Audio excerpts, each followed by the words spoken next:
Yeah, but I don't know. One sec. One sec, T. Yeah. One sec. One sec. Got a bunch of peanuts trying to kill me. Would I get any fucking guns? All right. Well, you throw me. You throw them all. Let me try this out, man. Throw me first. Yeah, it's working now. One sec. Yeah, but wait. Throw me. You throw them all. Let me try this out, man. Throw me first. Huh? Yeah, it's working now. One sec. No, Yeah, where's but wait. it? Where's everyone? Where's it gone? Let One me try sec. this out, man. I can hear you twice when you speak. So basically, you can hear me twice. Oh, it's all right now. Yeah. It's better. Yeah. So. Yeah. T, you know what? Turn your camera around. Like, do it. I think landscape. It might be better. Yeah, but I'm not. I can't. I'm just holding it up my hand while I'm sitting down. Oh, right. Okay. Put it more near. Like 1 second. Yeah. So right now it's like. Let me just see how it looks. 1 sec. Oh, right. Okay. Put it more near. Like 1 second. 1 second. Yeah, that's better. That's better anyway. This can do anyway. This can do. Yeah, but it's because I got low charge.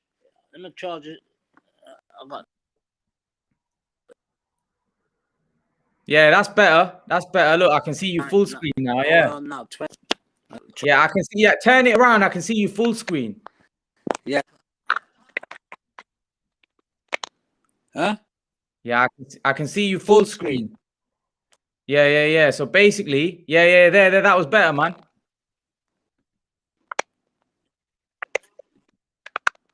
Yeah, but I can't like this. I can see you. Hold it like what? The phone. Yeah, if you don't want to, then do it the other way, man. It's fine. I'm just holding it on my hand. It's fine, man. Yeah, that's fine, man. That's fine. Yeah, but Yo, T, what are you saying anyway? You good? Yeah, man. All good, man. You know what I mean? How's it going? We're live now anyway. You know that? Are we live now? Yeah. So basically, T, anyway, how's lockdown been? Yeah, it's been a struggle for everyone, isn't it? You know what I mean? You know. Yeah, it has, man. It's been taking its toll on a lot of people. You know what I mean? But I keep myself busy still doing the old training in my own. Yeah. So, you know, I'm just doing the basics, what I need to do to get me, and that's it. Yeah. What have you made? What have you made of you know, the fact that the gyms today, the Prime Minister said that the gyms are opening and the pubs and stuff. I think you can sit outside restaurants. What have you made of all of that?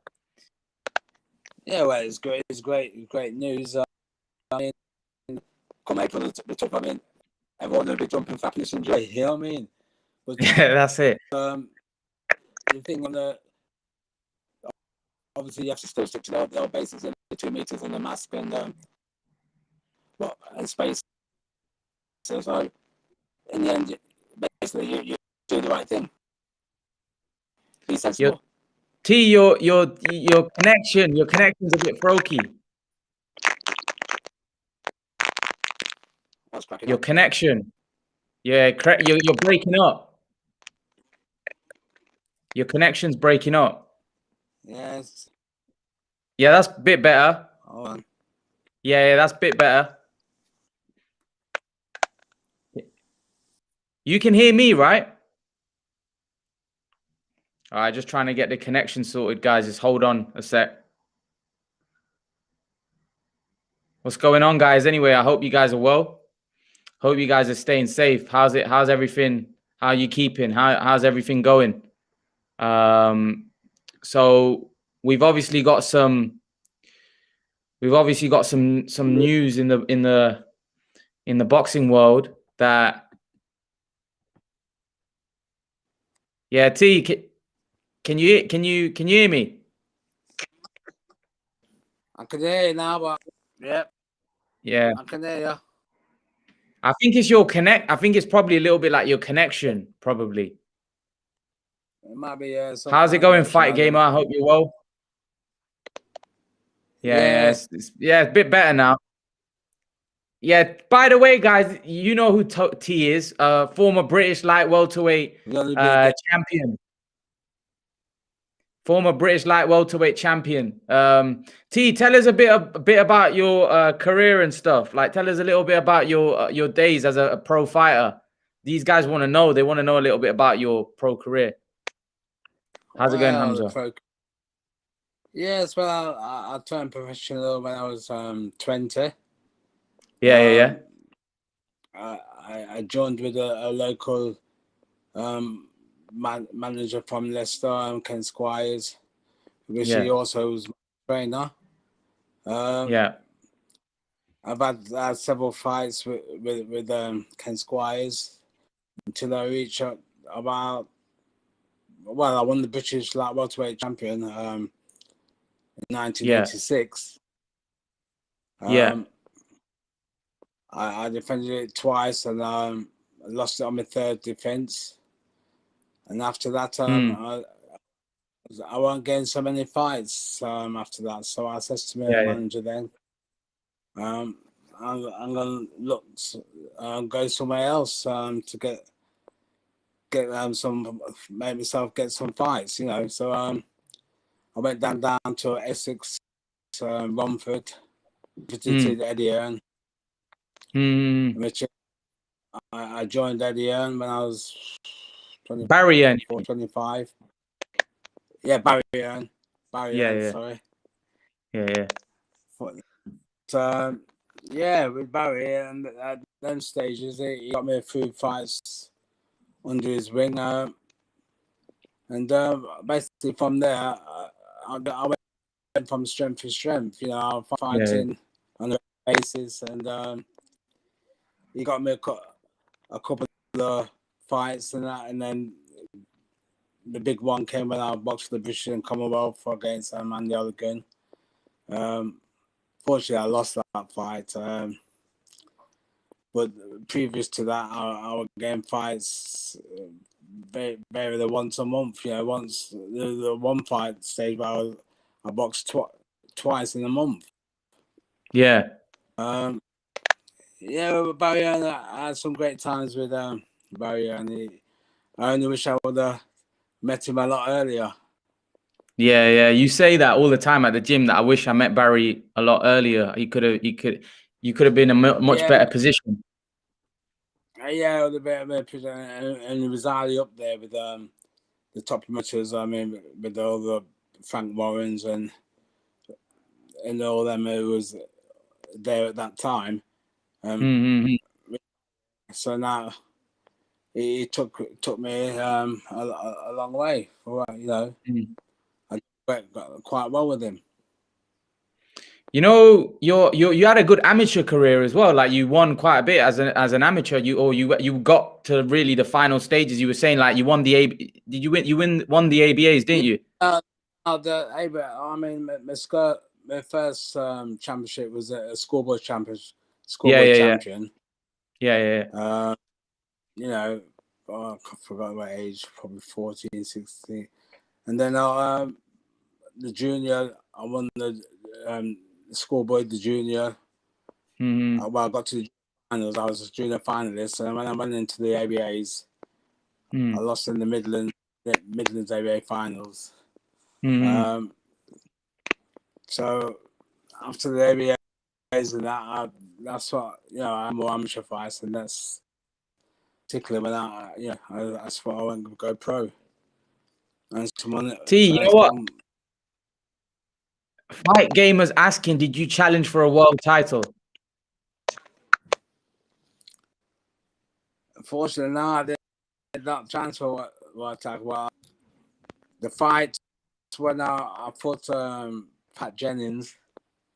Yeah. It was a brother of Bruce Curry.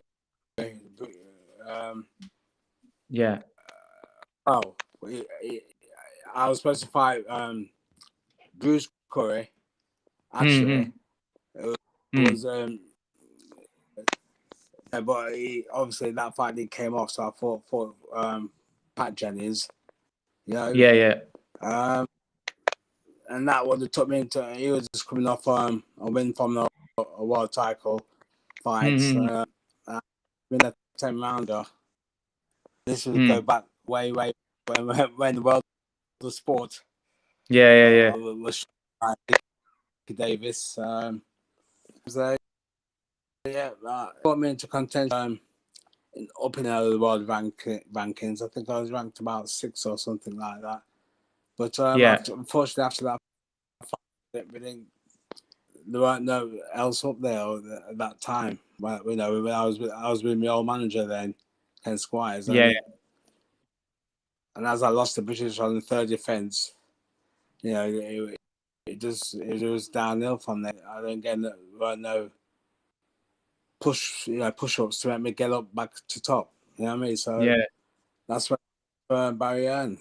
So the thing is, back then, T, though, back then there was only one champion. You didn't have 4 champions. You know what I mean? So it was a lot harder for you because obviously you had to climb up the rankings, and you were in the top 10 of the light welterweight division in the world, weren't you?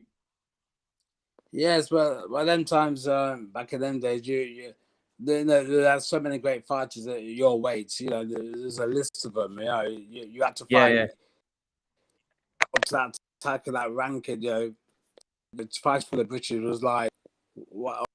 All those that were title, it was like, so it was a great achievement back in them days. British title. I mean, Henry Cooper, he fought 9 times to get 3 Lonzo about outright. So it just shows you competitive. It was a competitive. Everyone, there weren't these jumping up 2-way in that division or what you see now. A lot of jumping up a weight and then they dominate that division. Back in nowadays, you had to fight and work way up one by one. You reach that stage, all right, then you push off and then world, and it was it was hard. It was hard. It was grafting them days where you had to really work hard to get where you were. Fight Game was asking who was competing at 140 pound at that time at the world scene when you were fighting, when you were in the 140 pound division. Who was at the world scene at that time? Oh, the world scene was. Because you were top 10, so you were in the world scene. But like, who else? Who was champion? Who were the top 5, top 3 fighters in that division? Well, there were many good fighters. I mean, I can't just think of one straight off my head, but I just can't rephrase who was at that time. There was many top great fighters, but the name's not coming to me at this precise moment. Yeah. Who was a champion? You must have known who was a champion. Well, there were quite a few champions. Back in my, there were, I'm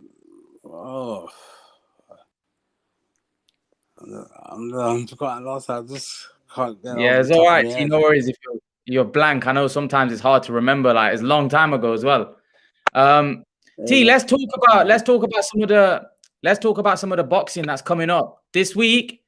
Conor Benn's fighting Samuel Vargas. You know the guy that Amir Khan fought, the guy that dropped Amir Khan, but Amir Khan won quite comfortably.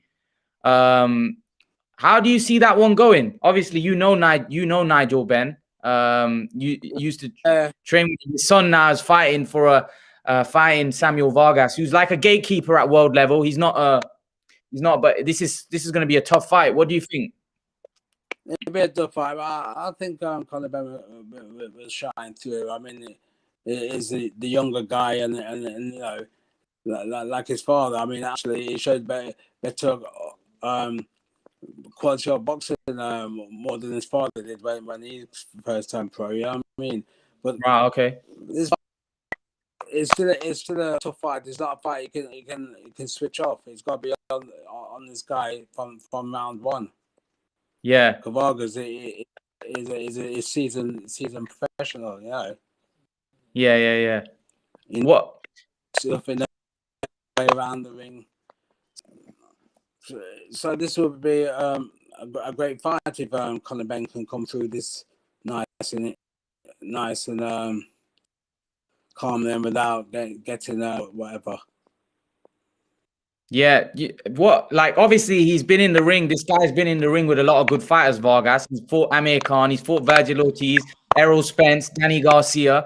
So he's been in the ring and he's only really lost to the really top guys, you know what I mean? But Conor Benn's not got a lot of amateur experience. He's obviously not fought at the level that he's going to be fighting at. This is a big fight for Conor Benn because we don't know how good he is. You think this could potentially be a dangerous fight for him? It's a dangerous fight, but on the other hand, it's a fight where, you know, he could wait for another few years, get some more experience and build his way back up. But what you have to say, Vargas is a seasoned pro. You know, he's been with all the best. You know, so yeah. It's going to be a fight. But you know, you have to take for this time. So what's happening now? You could either sit back, especially with this coronavirus and things stopping people from, you know, the boxing and training, meeting, whatever. You can't sit and wait, and you know, when an opportunity comes like this, you have to jump on the case and take the fight. Mm-hmm. You know what, T? Conor Benn's calling out Amir Khan and Kell Brook. What do you think? Do you think that's would be too early for him? Do you think that would be wise for him to take those guys? Obviously, they're coming at the end of their career. Amir Khan's calling out Kell Brook. Do you think he'd match up well against Khan or Brook?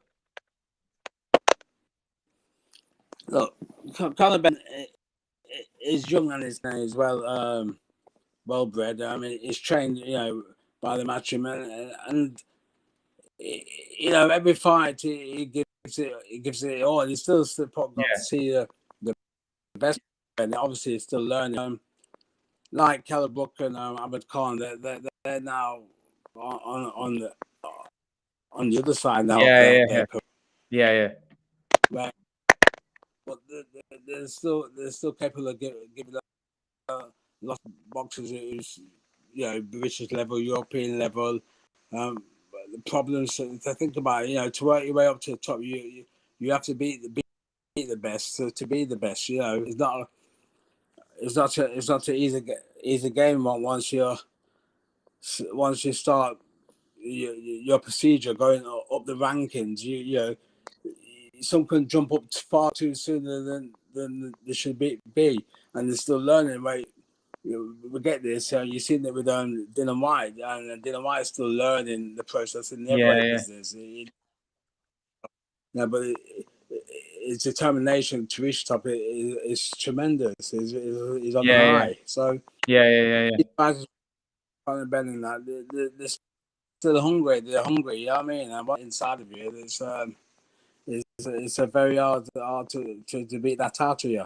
So these guys are still coming. They're very dangerous. You know, you need to fight now to stay where what level he is. Is he a European or Commonwealth, or does he mix up the likes of the world title? So these fights, you learn from them.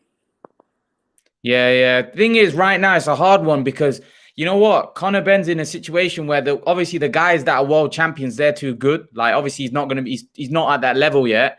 And then there's other guys below that are very good. Like you got like guys like Danny Garcia, Keith Thurman, Virgil Ortiz, Ennis. You know, you got these guys that are killers, man, in America that are dangerous fighters. And then you got Conor Benn's obviously trying to call out Amir Khan because he knows that that'd be a big payday, and he probably thinks Amir Khan's had his best days. But the thing is, right now it's a difficult. Where does he go? What does he do? Because the welterweight division, as you know, is very hard, man. The champions are Crawford, Ugas, Spence. Then there's Pacquiao, Thurman, Garcia. Obviously, those guys are too good. But like even Khan and Brook are dangerous. Yeah, that you talk about. You mentioned them guys there, Crawford, Spencer. I Yeah, mean, yeah, they're elite fighters. I mean, yeah, yeah, yeah, with their lightnings, yeah, yeah. but as you know, as a young guy, he's on a good streak with Matchroom. Surely, you know, it's going to be the time for him to press forward now. You know, to get some status, fight for a title fight. Let's see, does he belong at the top or does he belong in the middle? Or you know, we have to. This is where we have to see with fighters like this. I mean, you know, it's these fighters putting you know, the training, the sacrifice, or the step with the loved ones and that. You know, the thing is that they want to be the best. So to me, you know, to be the best, you got to fight the best, and actually in the welterweight division is one hell of a vision. Yeah. T, there's also Dylan White. I don't know if you saw that fight with him and Povetkin. He obviously got his revenge. Povetkin looked really old and shot. Povetkin didn't look good at all, to be honest. What did you make of that fight? Well, look, I mean, he got knocked out in the first fight. I mean, Yeah. Dylan knew what. I mean, that could happen to you. You're in boxing, whether it's heavyweight, middleweight, or whatever. You get knocked out. You know. He was that confident. He wanted that straight away. So they made the fight the return fight. You know what I mean? He knew what he did. Because don't forget, Dylan White was boxing well before the knockout. So he had him down a couple of times. But he may have allowed him some time. But he should have set his force, you know, and embrace what his pressure using his jab and moving and angle. But so the round two fight, Dylan was a lot more. It seemed like he put on a few more pounds because he seemed a bit more heavier, and he was more dominant this time. He knew he wasn't going to make that mistake. What was allowed in the first fight. So I thought he boxed well, actually. You know what I mean? It's that one fighter where you know he should have, you know, fought for a tackle way back now. You know what I mean? Waiting for the WBs, you know, it shocked me up. You know what I mean? For so long, you're waiting for that, but there's more to it than that. So I don't really want to get into the other side of that. But, Yeah. You know why now you know it's proved he's dangerous force to any everyone. So he give any of the top champions a tough fight. So we have to They're just wait talking and see about him what's and next. Wilder. They're talking about him and Wilder. They mentioned him and Wilder, but whether we have to wait from their side to see what is going. Yeah, you get commenting. Don't know what Wilder and Tyson Fury is that still going on. You know, but Yeah. we all know. Eddie's mentioned it on a few of his shows that the Tyson Fury and AJ is signed. It's a deal. You know, we just have to wait for a place where it can place that fight, whether it's in England or America or Saudi Arabia. You know, which they're doing their race over there. They like to put on these big shows and all that. So it's wherever the money is in the end. Whoever offers, you know, that's where the fight will be. Right. Okay. So T, there's also the Anthony Joshua and Tyson Fury. Looks like that's a done deal. What do you make of that? It looks like it's a done deal. All I can say, thank God. You know what I mean? Yeah. I mean that fight should, you know, whether it's going to take place and the trainers get on under this year. You know what I mean? A fight like that, you know. But at least you would have the spectators and few spectators in now. You know what I mean? by that time that fight gets on the road. So it's a fight what everyone wants to see. 4 corners of the world wants to see this fight, and it's where the money lies. Is whoever promotes it. Whether it's in England or even America. There's 1 or 2 other places where it can be made. Obviously, Saudi Arabia, and there's 1 or 2 other countries with 2 what put offers in. So this is the place and the date, and then people will be rushing out for them tickets. So, but I don't know how many will be allowed in to watch it, but through this corona. But we have to wait and see. Yeah, I can't wait for this one. I think it's a great fight. Obviously, Joshua Fury is it's probably the biggest financial fight in the sport. There's also Canelo Saunders. Billy Joe Saunders v Canelo Alvarez. Obviously, that's another big intriguing fight. Well, how do you see that one going? Yes, so Canelo, every British man Eddie Earns put in front of him is wiped him out. This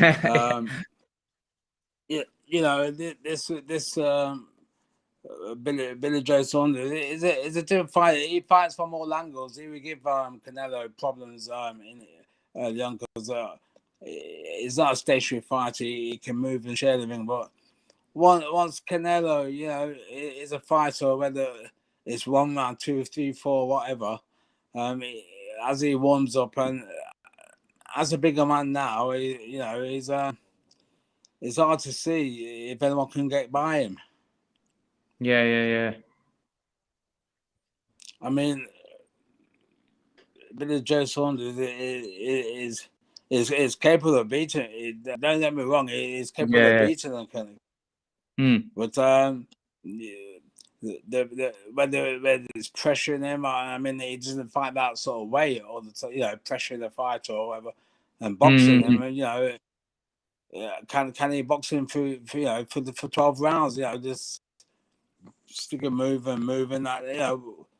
You can. It's hard to do that when you got a big heavy punches coming in front of you, and when he's standing in front of you and let go, it's a different task. Not feeling the force of one of them. So Billy Joe, he's got all the ability to beat Canelo, but once you step in the ring, it's a different ball game. When the elite fighters, Canelo is come up from his fight back in the days when he fought Mayweather, and he gave Mayweather a good fight until for so early in his career, and for where he's come from there, it's difficult to find an opponent to go out there and beat Canelo, beat him. But like I say, Billy Joe is capable of beating him. There's no doubt about it. It's just, you just got to be on form. You know what I mean? On the night, you just got to be on form. What your best, and then and to Canelo, he comes on form in every fight. So that's it. He's never off form. He's never off form. I've never seen that guy. You know what I mean? So we'll see on the night. Fight Gamer says, will Mayweather beat Canelo in a rematch? I'll answer that. No chat. Obviously, Mayweather's old man now. You know what I mean? Of course, Canelo would beat him now. Right.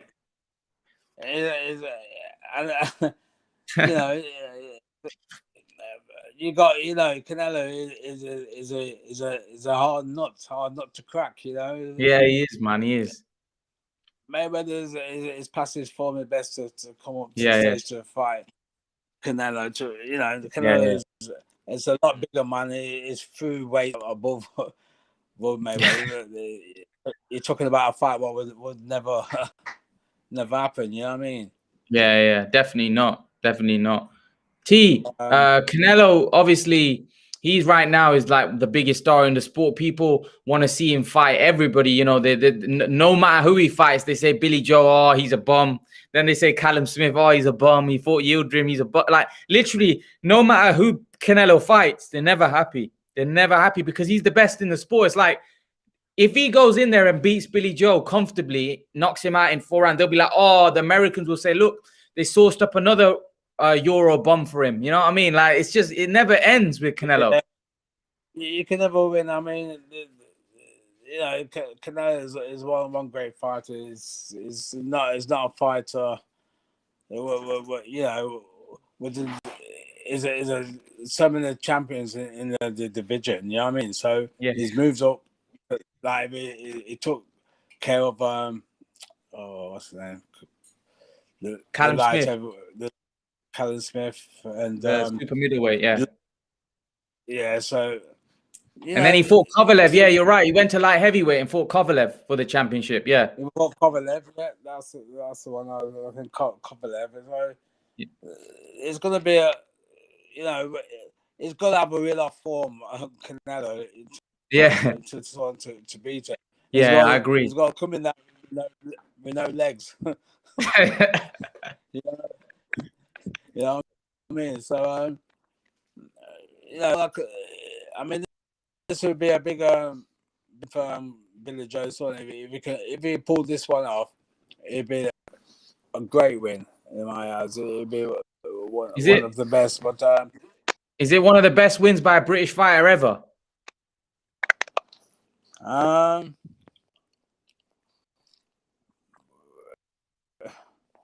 Yeah, to me, it would be one of them. But yes, you know what I mean. Because that he's a massive underdog. Yeah. It's that's what I'm saying. It's nothing up to there, so it's a massive underdog, and to pull this one off over Canelo would be a tremendous force to get over Canelo at this stage he is. You know what I mean? Because Canelo has achieved everything. You know what I mean? This is just like another. Well, he probably look at it as a normal fight for him. You know, it's claimed everything. You know what I mean? Yeah. And whoever put in front of him, whatever person we put in him is wiped him out. You know, Callum Smith won a bad fight, but was he good enough to say he can beat Canelo? You know, it's a task once you're in that.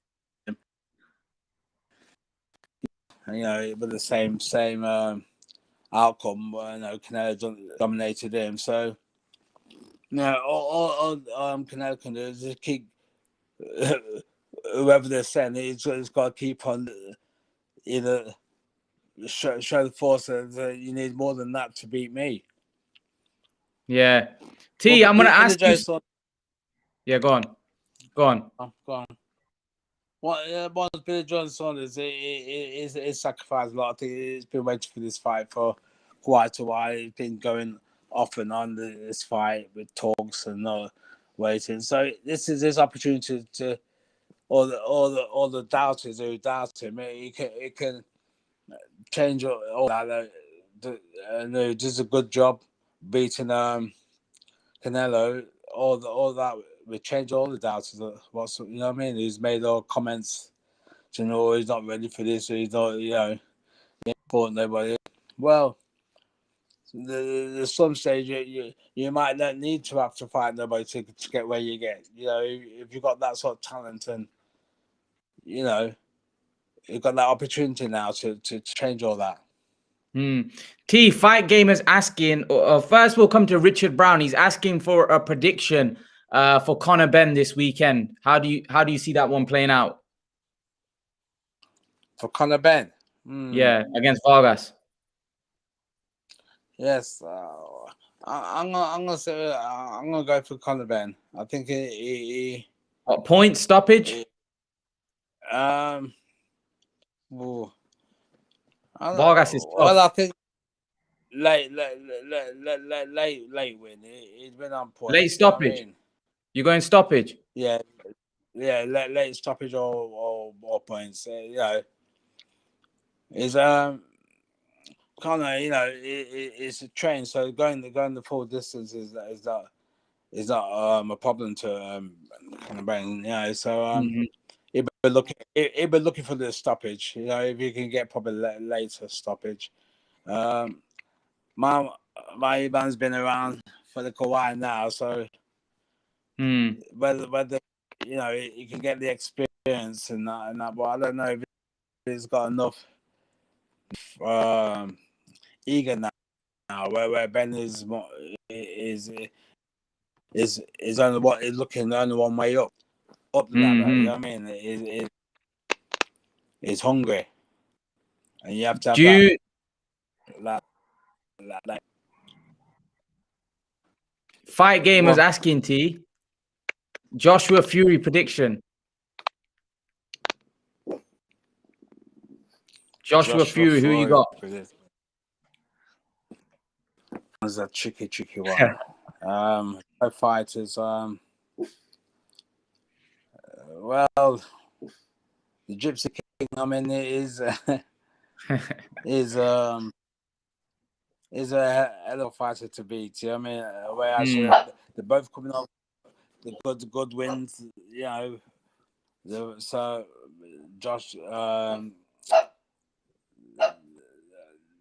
Gypsy King and Tyson Fury is off a good win of fighting Wilder, and Joshua coming off a good win.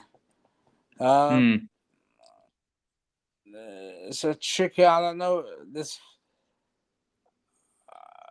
You see, the fight between these two fighters, it's who wants it most, who's in there. Yeah, we all know what Tyson's capable of doing. You know, tying him up on trying these big bombs, but that Joshua is a forceful fighter who can also box. So I think they both got respect for each other. And when you look at this sort of fight is who wants it most, who's going to dominate the fight. If it's tit for tap, or is someone's going to try and go and claim the fight early? You know, I mean, Tyson is the one who's saying, yes, you know, I knock him out in was it 2 rounds, and you know, and Josh was saying, yes, we'll see. You know, I'm the boxer. You know, so in the end, it's very hard to pick out. I've been sitting on the bench for this one. I'll just make this one roll over. I'll just say both fighters. It's a 50-50 fight. No doubt. This is going to be the champion of unification. You know, so you know, they both have the great respect for one another. So it's going to be who pulls it off first. I mean, Tyson. We all know what Tyson can do. You know what Joshua is. He can do. He can box. He's capable. He's got the big punch. But you got to connect. We all see Wilder. He was one of the hardest punchers in the division. You know, what Tyson done to him. So, and that's both fights. You know, we all know he got the draw decision, but we all know Tyson won the first fight. So, you know what I mean? So it'd be very interested. I'd say I'm gonna leave myself on the part line and say may the best man win. Yeah. T, a week ago, 2 weeks ago, Marvin Hagler passed away. Obviously, I just wanted to know your thoughts about Marvin Hagler. You've obviously met him as well, and what did you make of that news, and what impact he had on you, and what you thought of him as a fighter? Yeah, he's a tremendous fighter, true legend. You know what I mean? He was up there with he was up there, the only Southpaw world champion back in them days. And for where he come from, you know, he dominated all the middleweights who they put in front of him. He never ducked nobody. You know what I mean? And it was a pleasure meeting him. You know, way back in way back before I can't remember whether it's early 80s or whatever. You know what I mean?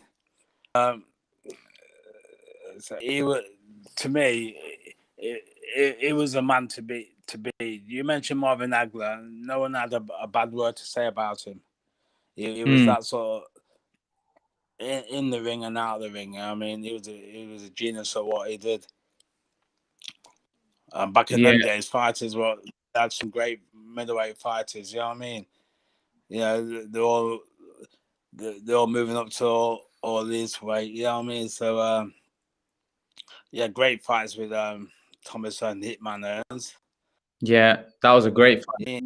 And Roberto Duran. Yeah. Leonard. Yeah, Sugar Ray Leonard. I mean, John Mugabe. Oh, tough heart. That was a war. That was a war. That was a, you know, that fight there. That was that fight. That was true boxing. You watched that. It was It was the amount of punches what was thrown in rounds after round. And not forgetting that middleweights. You know, used to fight 15 rounds. You know what I mean? Yeah. There was the train down to the brim. You know what I mean? They were hungry like dogs, and then and it was a great place to watch them guys. You know, Berto Duran, Anders Stone, Marvin Hagler. He was very sadly passed away. You know. Yeah, legend. He was a legend. Yeah, he was a great legend. So it was a pleasure to meet him. And I met actually, you know, at the same time I also met Ernie Shavers. He was with him as well. So they're both the new got on great with one another, and well, we all know what Ernie Shavers were capable of doing. You know what I mean? Yeah, big puncher, big heavy puncher as an heavyweight. You know what I mean? So yeah, Marvin Hagler. Rest in peace, mate. You know what I mean? Yeah. So whether there ever be another one, you know what I mean? Yeah. No, it's difficult, man. Difficult. Yeah. Well, I suppose these things that will occur now that boxing as well is a sport that we have medicals and everything are always needed at these sort of great events. You know what I mean? And they're working a lot greater on them now. Fight Game is saying that Crawford is the Hagler of this era. Crawford is the Hagler. I don't think so. I think Hagler was more a destructive fighter than Crawford. Crawford's more slick and more. He's more. He's switches. Because Hagler used to be a switch hitter, isn't it? Hagler, it like mow you down. You know, it's like that's it. A machine. It run you over. If you're in front of him, you gotta have a great chin to be stand in front of him. You know, as part of the team. But that Crawford is more of a slicker, more counter puncher and hit. Step back, hit the not right. But since Crawford has won the tackle, is improved dramatically. So is definitely. But I wouldn't put him in the Marvin Hagler era. Them types. No chance. No chance. Like this bone crushing when they fight. They're punching. Yeah, that's it, man. Did you hear about Barrera? He's fighting. Apparently, he's fighting Morales again. He's fighting Morales. What do you make of that? I didn't know that fight. When is that supposed to be they're fighting. Taking place. I don't know. They're not sure yet, but they're talking about it. They're talking about, and Oscar De La Hoya's coming back. Mike Tyson might be fighting Evander Holyfield. What do you make of all these old uns making a comeback? Yeah, they all, well, we can't say it's the money situation because all of them are well off. So yeah. I suppose it's it's in your blood, and they do a few rounds in training, and they probably feel so. Oh, I still got it, Yeah. But I think, it's, I don't know, making them more peaceable. I mean, really, we don't really want to see fighters pass the best now. They come in, they'll say I can do this, and I'll do one more fight of that. I mean, just retire. I mean, at the end of the day, you're better off doing some training, build a club, and set a foundation for all the youths to the next generation, or have some kind of work in the box to fight. I don't think it's necessary. I mean, the boxing is a different art sport as it is. We don't want any of this coming to these old ones coming in. You got one shot in life. So, if you're a boxer, whether you're football or whatever, you go and do what you can do, and you've beaten them, or your fights what you need doing. You're all different belts at different level. So why come back? Yeah, true.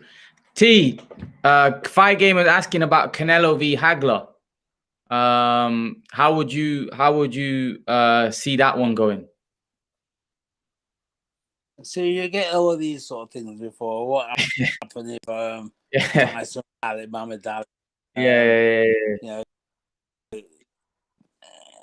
As far as what would never occur to me, or never, Yeah. I don't think, Canelo is best in his era, and Hagler, obviously the different eras of boxing, the stage where now to compare them is it's a bit stupid, really, because I mean, there's only one Marvin Hagler, and they fought the best in their generation, you know what I mean? So you can't really say you think you win. I mean, that to me, I don't really approve of that. Say, oh, would he have done this if he was around? Or the same with Ali and Joe Louis, and I mean, and just keep it there. They was good there in their time and era. They were the best and been known as the best. Not again shoved off. Or do you think he would have done this? In them days, it's a different tariff now. Now they got box jumping two ways divisions and that to get where they and they might have dominated their own weight, but they're jumping up a couple other ways. You know what I mean? To just all it is, it's only a bit more money. It's like the heavyweights is they're all hungry. They're all the ones the Tyson belts and the Joshua belts. You know what I mean? They still got a good top 10 heavyweights who can get in with that sort of chance. But things go. It's it all depends on the promoters and on what network. Well, not who you with. You know what I mean? Because it's all you get managers, promoters, and that their own say. But then you got the TV companies, and that's all ESPN. You got Tyson with it, network ESPN. and all that. That's what I'm saying. So boxing mainly in America. You know what I mean? So it's like to a certain part. Your contract or whatever your TV show, and it's like Well, you got other fighters who wants to fight and who can't fight because it's like when Tyson was fighting, he's fighting in America. I mean, not all these. You got many fighters in England who would look to fight Tyson to get to fight for the title, but it's just different. That's when you're older bells. I mean, but for one thing for sure, now the heavyweight scene is because what's going to happen now? You're going to see who's the unification of this between Tyson and Joshua, and then you got all these other heavyweights coming up. Dylan White and there's that other heavyweight. You got there's few heavyweights in the top 10. I mean, Usyk. Yeah, but Joyce is there. You got the other one is coming back at the one who Joyce beats. Dubois. Yeah, I mean, so he's making his return soon back into the ring. So we have to see where he comes from when he comes back. Whether we just get a warm-up fight to get back into it or whatever. So the heavyweight scene is still hot. Yeah, still in there. Yeah, Chisora's still fighting. Chisora's fighting Parker. Yeah, it was just another tremendous fight. I mean, again. So, but T, do you think that's pay-per-view? They're putting that on pay-per-view.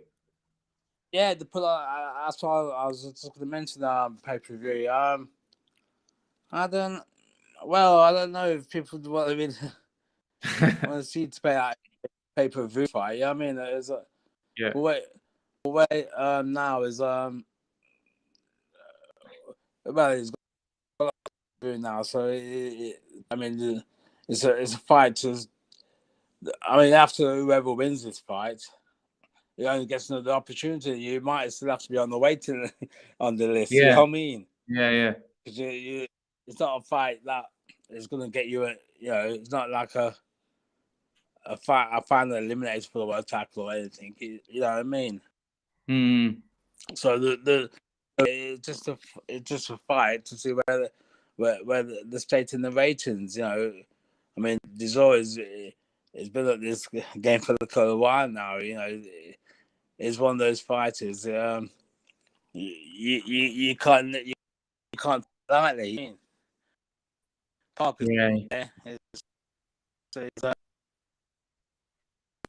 what he's got to do, and so it's a fight that he has to get back into the world championship level. He's got to get by Desora as well. He's got to do a job on Desora as you can see himself back down again. Yeah. It's definitely a good there's good fights coming up, man. There's some good fights coming up. But yeah, T, do you wanna add anything? Well, no, apart from waiting to see all this corona thing dies off, and now with all parts of the country opening, gyms and certain parts, barbers and restaurants.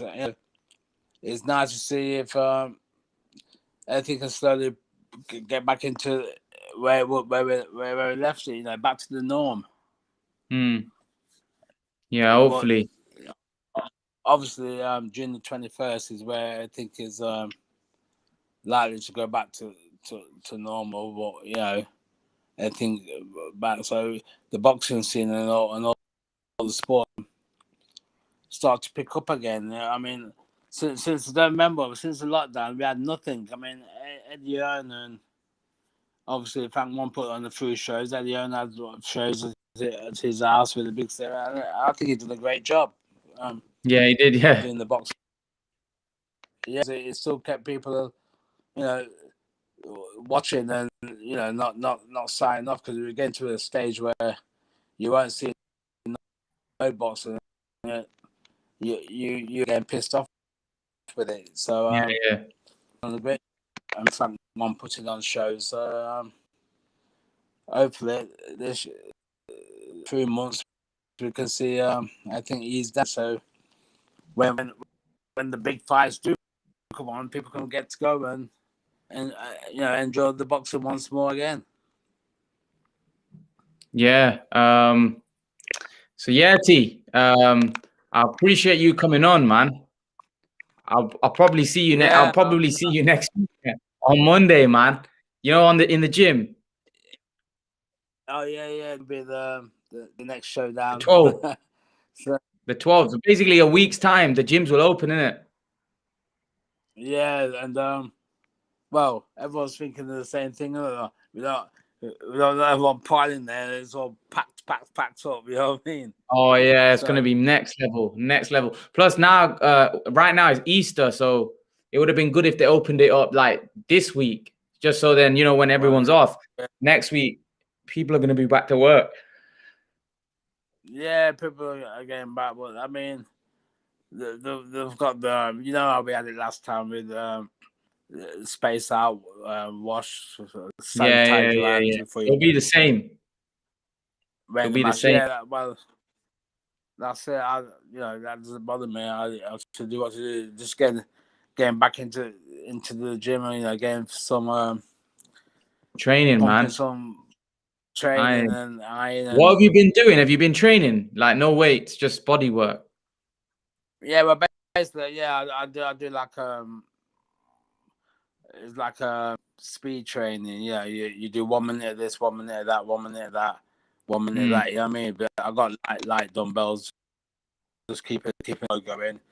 I go out for the other day. I go for one just round the block round the block. It's like a sprint. Like a sprint round, just like a warm up your body and everything. I mean, I try to still keep myself shaped and that. I do my old sit ups and everything.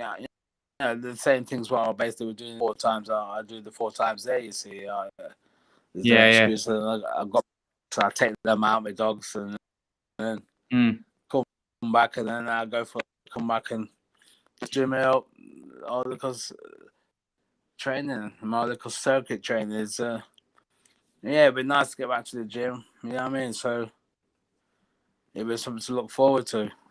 It seems. Yeah, well, although it's been about a year now since the whole thing started. You know what I mean? So yeah, it's been a year. You know what, T man, the gym's been affected. Like when I've lost like size, and I feel like I need to get back in the gym. Like it's getting to that point where I need the gym. It's just I'm getting agitated now. Yeah. Restless. Oh, yeah. You get all, and it's not the size. Your lungs, open your lungs back up again. Oh yeah. Open lungs. Feel good about yourself again. And that's the doing things what you feel. Exactly, man. It's bad right now, man. It's bad right now. Trust me. It's like that this is also bad for your health. This lockdown. It's bad health, man. Oh yeah. Bad eating habits, not eating enough, not training, nothing. Yeah, the only thing, I won't spend. Not spending so much. That's the only good thing what's come out of it, because you know what I mean. Driving to and from training as well and going this, filling up your tank. Other from that, obviously, it's affected a lot of people mentally and physically. So, this getting back together in the gym is a great opportunity for a lot of people. You'd be surprised what this lockdown's done to a lot of people.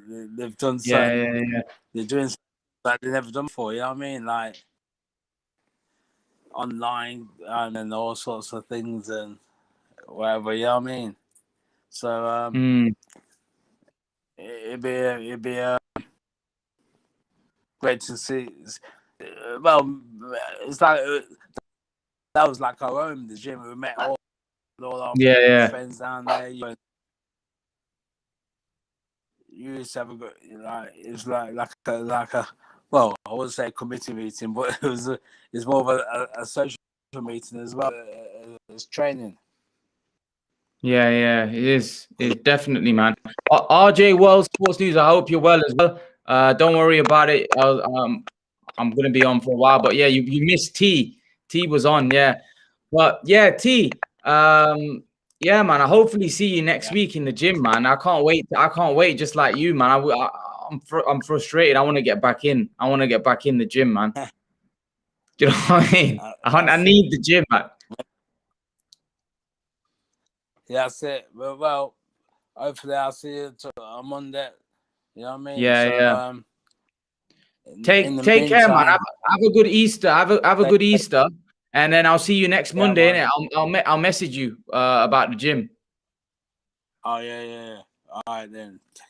Okay, one love. Take it easy. Take care, man. Take care, T, man. Take it easy, man. God bless. Cool.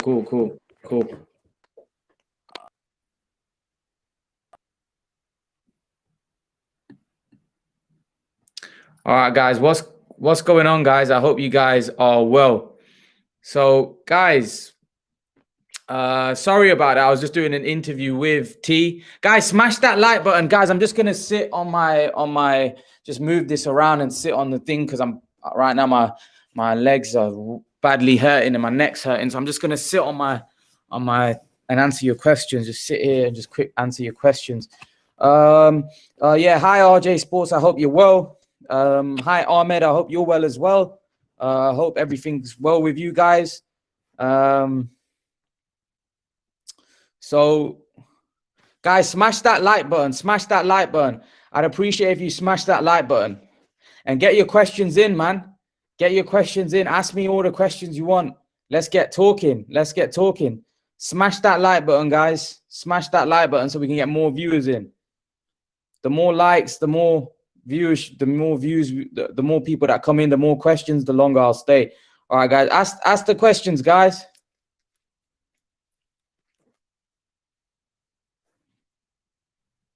Smash that like button. What questions you got for me, guys? Any questions? Got any questions, guys? You got any questions? Smash that like button, everyone in the chat. So Richard Brown. Richard Brown, do you think Khan will fight again if Brooke doesn't want it? I hope so. I don't know, I don't know. He might not, he might not. I don't know what Amir Khan's motivation levels are right now. I don't know whether he just wants the Brooke fight. I don't know what's going on with Amir Khan right now, if I'm totally honest with you. I don't know. I hope he does. I'd love to see him fight Broner or someone, or maybe even like an Ugas. That would be a good. I think Ugas probably beats him, but that would be a good fight. That would definitely be a good fight. Wayne Bordeaux Jr. I felt like Carl Frampton took a dive when he got hit with uppercut. I don't think he did. When people say fighters take a dive, Wayne, Carl Frampton was looking to become the first Irish man to win a become a three-weight world champion. And he just he was getting outclassed. He was getting beat up, and it was just too much for him. I don't think he never took a dive. He just got beat up by a guy that was too big. I don't think the fight, he should have been fighting him. I think Herring was too big for him.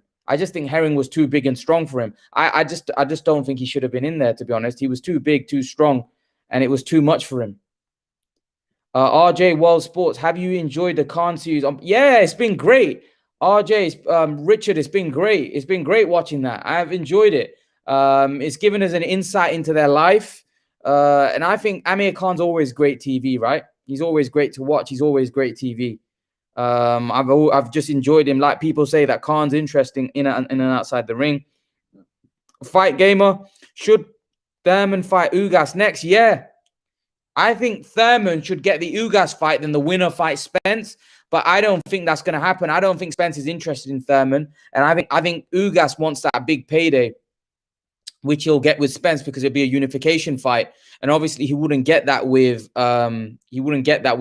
So I think it's only fair that Thurman, Ugas didn't really win that belt off anyone though, did he? And I'm always against that. I'm always against when fighters don't really win the belt and they get handed it. Now, yes, he was in a position where he was the number one contender for that, he was a mandatory challenger, but I just think that, you know, you should always fight for a belt. I don't like the fact when they're given it, like just because they're in the position, they're in the first, you know, they're in #1 position for that belt. That don't sit well with me. I think he should have fought Thurman anyway for the belt. I think they should have done.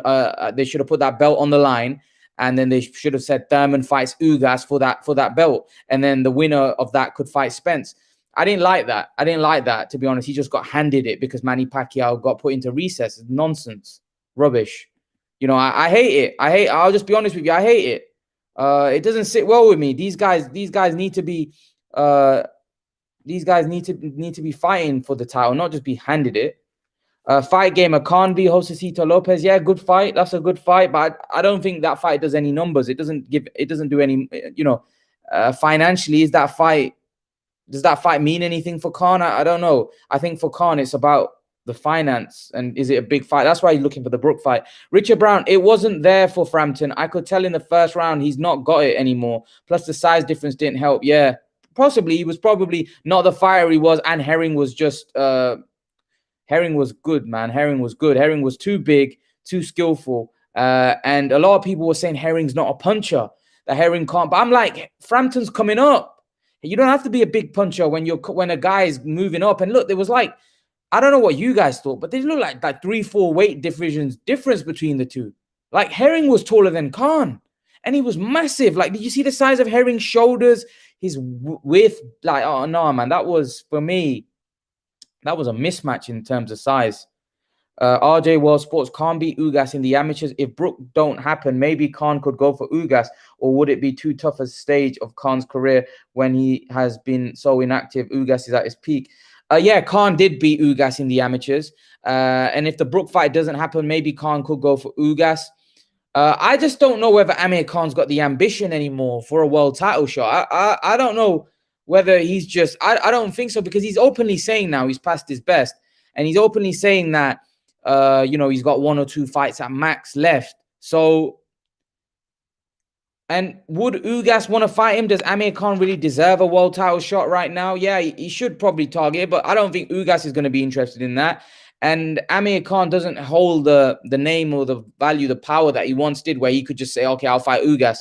Maybe Ugas would want to come to the UK. Maybe they could do some numbers. Maybe it could be a big fight here. I don't know. But it all comes down to money, right? And if Khan can offer Ugas good money for that world title, then maybe Ugas will take it, because at the end of the day, it's all about money for those guys. If Khan could offer Ugas something big money, then Ugas would take it without question. But I just don't think that Amir Khan really cares about winning a world title anymore, which is sad. Now, Wayne Bordeaux said no more Amir Khan talk. He's been done for a while. Yeah, let's talk about something else. Let's talk about other fights. I think Amir Khan there's a lot of people. I hope Khan has a few more fights, at least gets good fights, one out there, but it depends on his motivation. Yeah, I agree. Let's wait what Wayne is saying. Let's no more Amir Khan talk. Let's move on to something else. Let's talk maybe Benn Vargas this week. Let's talk Billy Joe, Benavidez. What Benavidez said, that, you know, he's willing to step in. He's on standby if Billy Joe or Canelo pull out. What do you guys make of that? I think Khan doing the series is making a mockery of his own self and his wife, who's been his downfall ever since he was engaged to her. It is what it is. Everyone's got their opinion. Some people think it's brilliant. Some people think it's, you know, it is what it is, man. It is what it is. All right, let's talk. Let's talk. Guys, everyone in the chat, smash that like button. I'd appreciate if you smash that like button. The more likes, the more viewers, the better the stream. Smash the like button, guys. Smash, everyone in the live stream, smash that like button. Smash that like button. Get your questions in as well. Smash the like button and get your questions in. So smash that like before you ask your question. Let's get the questions in. So I think Jose has a better shot than Billy of beating Canelo. Yeah, possibly. Possibly. A lot of people here in the UK think Billy's got the style to trouble Canelo. A lot of people in America think that Benavidez has got the style to trouble Canelo. I don't think any of those guys beat Canelo personally. I think Canelo's the man right now. But has Billy got a style? I don't think so. I don't think Canelo. I don't think Benavidez. I don't think Benavidez beats Canelo either. I think Benavidez is he's defensively not that great. He gets hit a lot, and Canelo will counter him with something. He'll hit him with something hard, and I think he'll hurt him and stop him. But one thing I like about Benavidez, I made a video about Benavidez. Benavidez is a guy that's a warrior. He's willing to fight everybody. He wants to fight Charlo, wants to fight Plant. He just doesn't want to sit around to wait for Canelo, which I like about Benavidez. And you've got to give the guy respect for that. Fight gamer, Ben should fight Avanesian next. Wow, that's a tough one. That is tough. That is a tough fight. And Ben would be an underdog in that fight. You know, Avanesian's a beast. Now, can Ben cope with someone like Avanesian? I reckon Ben should fight Avanesian, but he's looking for Khan and Brook. Fight Avanesian, man. That's a good fight. You know, Avanesian, that would get your world ranking as well. You beat Avanesian, we know that Conor Benn's legit. You know, if Conor Benn wants to prove that he's world level, fight Avanesian, who really is doing the business right now. So, yeah, I think Avanesian would definitely be a good fight for Ben, but I don't think they're going to steer him in that direction, especially after what Avanesian did to Kelly. They're definitely not going to steer him in that direction, in my opinion. Are you going live for Ben fight? Yes, I am, Richard. I will be going live for the Ben fight, 100%. I think that would be foolish not to. I think that's a big fight. You know, it's a big fight. Let's see whether Conor Benn's the truth. Billy don't have the work rate, in my opinion. He'll get outworked.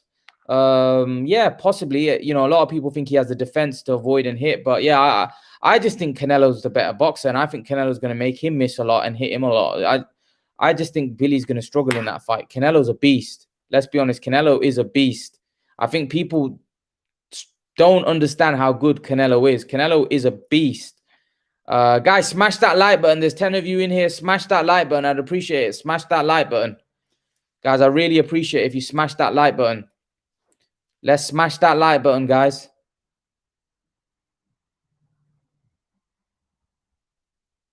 Okay. Thurman has called out Spence Jr. for a fight for ASAP and says it's the biggest clash at welter. Who do you think Thurman would do? Who do you think Thurman? How do you think Thurman would do? Considering he's been very active, I think he'll do okay, but I think Spence would knock him out. Richard, I think Spence. I think Spence punches. I think Spence punches too good to the body, and I think Thurman's vulnerable at with the body shots. I did think about 4 years ago. I think Thurman was a problem for anybody. I just think he's been too inactive. I think he's going to be even more vulnerable. He almost got knocked out by Lopez in the first fight back, and I feel like he's more I think he's going to be more vulnerable now. I don't know whether he's got the hunger motivation that he once had. I think it's going to. I think Thurman, for me, is. I don't think he's the fighter he was, personally. I just think he's lost that hunger. Wayne Bordeaux says, when's Loma fighting? They're talking about June, I think, and they're talking about Nakatani. I don't know about that fight. I think there's so many fights that Loma could have. You know, Lopez didn't want to fight him in the rematch. So, you know, maybe they could have got a fight between, you know, Haney and Lomachenko. I don't know why that couldn't happen. Why couldn't Haney fought Lomachenko? Lomachenko should be jumping into big fights. He doesn't need to fight Nakatani. Why? Frustrating. RJ World Sports News says that, yeah, I agree with Thurman. He's been hurt a few times to the body. Yeah, I just don't know about Thurman. I think Thurman's lost the hunger. He's not been active, and last fight was a loss against Manny Pacquiao. I don't know what's left for Keith Thurman, to be honest with you. I think he needs to show something. He needs to come back and put in a great performance. After the Danny Garcia fight, he's been very shaky, hasn't he? Very shaky. Spence v. Thurman next would be a good one if there's no Crawford Spence. Yeah, I wouldn't mind seeing that. I would love to see that. Just because, like I said, I think it would make for a good matchup, definitely. And it's, like I said, it's probably one of the biggest clashes in the welterweight division. Unfortunately, I just don't know what Thurman's got left, and it's sad because Thurman was a great welterweight, and I would have loved to see how good Thurman would have got on, how well Thurman would have got on against Crawford and Spence. Thurman now, I don't know whether he would even beat someone like Danny Garcia or Sean Porter, which is sad because, let's be honest, for me, Thurman is a way better fighter than Sean Porter and Danny Garcia. And he beat those guys. But Thurman, for me, has just lost that hunger. He's lost that desire he once had. And he's no longer the fighter he was. It's sad because I feel like Thurman was a force. At one point, Spence and Crawford were calling out Keith Thurman. Spence and Crawford were calling out Keith Thurman they were calling him out for a major clash, you know, and it's sad that, you know, his career's just gone downhill now, you know, and he's not relevant anymore in the welterweight division. So, and as relevant, I should say, which is sad. Thurman v. Spence is a 50-50 fight if Thurman at his best. Yeah, if he's at his best. That's what you said. If he's no longer at his best, and that's the big problem. He's no longer there. He's no longer the fighter he was. He no longer has the determination, desire, hunger he once had. So yeah, you're right. If he was at his best, he's not at his best anymore. And that's the problem. Wayne Bordeaux, Tevin Farmer v. Shakur Stevenson. I would go Shakur Stevenson. I think he beats everyone at 130. I think Valdez would give him a good fight, but I think he beats everyone. I think there's something special about Shakur Stevenson. I think he's going to take some beating. And eventually he's going to move up to that 135-pound division, which is the, you know, stacked division, and a division that, you know, there's going to be some real talent. But I think the 135-pounders are probably going to move up eventually as well, because they're quite big at the weight, aren't they? So yeah, it's going to be interesting. Is some big fights, you know, that can be made at 130 and 135, and eventually, hopefully, all these guys fight each other. So we got Shakur, we got Loma, we got Lopez, Haney, Ryan, Javante. We've got some serious fighters, man, in around those divisions, and they all need to fight each other. Fight Gamer, he should be active. I don't know why he's not. Yeah. So he fought Lopez and Manny Pacquiao, and then he went inactive. He fought Danny Garcia, and Sean Porter, and then he went inactive for like, what, 2 years? Then he fought Lopez, Pacquiao, now he's been inactive for 2 years. It's just too much. It's too long. It's too long. You can't be inactive for that long. Richard Brown, thoughts on Jaron Ennis? He's on the verge of a big fight. Jaron Ennis is fighting Sergey Lipnets. That's going to be a good fight. I think Aaron Ennis is going to beat him. I think he stop him as well. And then I think Ennis is now destined for a great fight. What a fight between him and Virgil Ortiz. That would be a great fight. You know what? Their up-and-coming prospects are way better than our up-and-coming prospects here. Like, Ennis and Virgil Ortiz would destroy Conor Benn. Like, honestly, they would dismantle Conor Benn. Both of those guys are different gravy, man.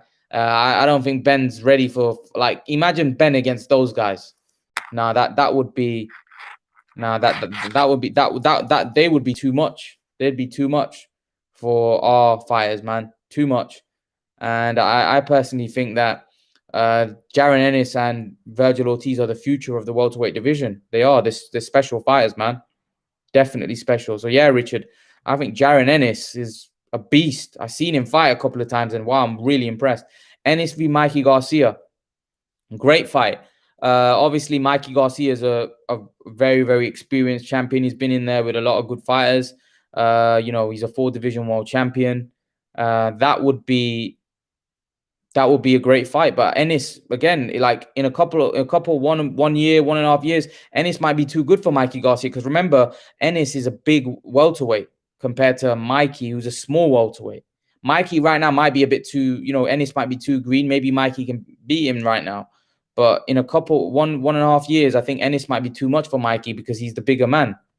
And Ennis is the real deal. Those guys aren't no joke. They're the real deal. Like Ennis and Virgil Ortiz, they're no joke. They are the real deal, guys. Honestly, they are very good fighters. They are the real deal. Guys, smash that like button. Everyone in the live stream, smash that like button. I'd appreciate it. Smash that like button, guys. Okay, so who's asking? HR, you're asking Jaron Ennis v. Crawford. What do you think? That's too early right now. Crawford's a beast right now. So I think that would be too early. But maybe in 1 or 2 years, 2.5 years, yeah, I think 1.5, 2 years, who knows? I think Ennis will be ready. But right now, he's just still got to keep working his way. I just think it's too early. I think maybe they could do Virgil Ortiz v. Jaron Ennis. I don't think they will, but I think they should. And then the winner maybe fights for a title fight, you know? Ennis, he's a southpaw. He's a southpaw. Ennis got a good fighting style. He's a southpaw. I'm pretty certain Jaron Ennis is a southpaw. So Ennis v. Benn, yeah, I've got Ennis, man. Ennis would, you know, I saw Ennis. He throws some vicious uppercuts. Good fighter, man. Really good fighter. Really, really good fighter. So Fight Gamer says inactivity to a boxer. Look at what he did to Khan. They are copying Mayweather style, who used to fight. Yeah, but Mayweather's different breed of a fighter. Mayweather's too good. Mayweather's too good. Mayweather's on a different level. You can't copy that guy. He's just too good. Ennis v Benn. Yeah, Ennis would. He's more of a defensive or pressure fighter. I've seen him walk guys down, and I've seen him box. He's good. He's just a complete fighter, man. Ennis is a complete fighter. And he's got a great punch variety. He's just a brilliant fighter, a great fighter. I think he's gonna be tough to beat, Tough to beat. He's gonna be tough to beat, Adam. He's gonna be very, very tough to beat. I don't know who's beating him. Rashidi Ellis is another welterweight. Keep an eye on him. He's got fast hands. Yeah, I was hearing about Rashidi Ellis, that he's got really fast hands, and he's one to watch out for. He's British, right? British. Rashidi Ellis. There's a good sign if he can do both. Yeah, he's like, honestly, Ennis, right? He might be the best out of the bunch. He might even be, give him a year and he might even be better than Ortiz. I think right now, Ennis and Ortiz are special fighters, but I think Ennis might be more complete than Ortiz. I think, yeah, it's going to be interesting, man. I want to see these guys match up each other. I want to see these guys fight one another. It'll definitely make for interesting fights. Trust me. All of those guys are great fighters. They're very, very good fighters, young prospects, and I think they can do the business. I do.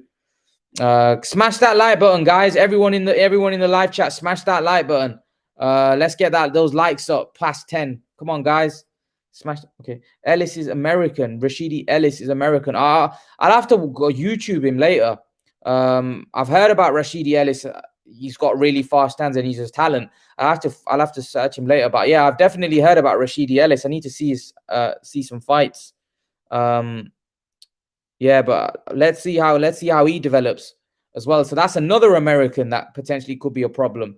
The Americans, there's so many great American fighters, man.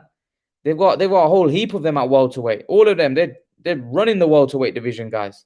What's happening to our welterweights? The welterweight division is a very, very great division, in history. And we haven't got any top welterweights right now. We did initially. We had Conor and Brook at welterweight, who were the top dogs at one point. Brook was a world champion. Conor was there as one of the top welterweights. Now we've got literally no one. The guys, with this Benn come in and Kelly's just got beat. But there's no one real else. Mickinson looks all right, but again, these guys they're not top welterweights, man. The Americans seem like they've got killer welterweights. Welterweight division in the future is good hands. Yeah, it is. Welterweight division's always been a good division. It's always been a hard division. Fight Gamer, Pacquiao is the man. He sure is. What a legend he's been in the sport of boxing. He's an icon, Manny Pacquiao. So yeah, hopefully we can get some more. We can get some more top welterweights from the UK, and then we can get some more great. We can get great fights between the Americans and the UK fighters. Because right now, you'd have to say that our welterweights aren't good enough to challenge their welterweights. Richard Brown, Josh Taylor. Yeah, that could be one. That could be Josh Taylor could be one if he moves up to welterweight, which I think he will do. That would be good. I don't know whether. I don't even think he's a big puncher at 140, so he's definitely not going to have the power. Taylor v. Spence. I'd have to favor Spence in that. Spence is too big, too strong. He's too good a fighter. He's a very good boxer, very good puncher.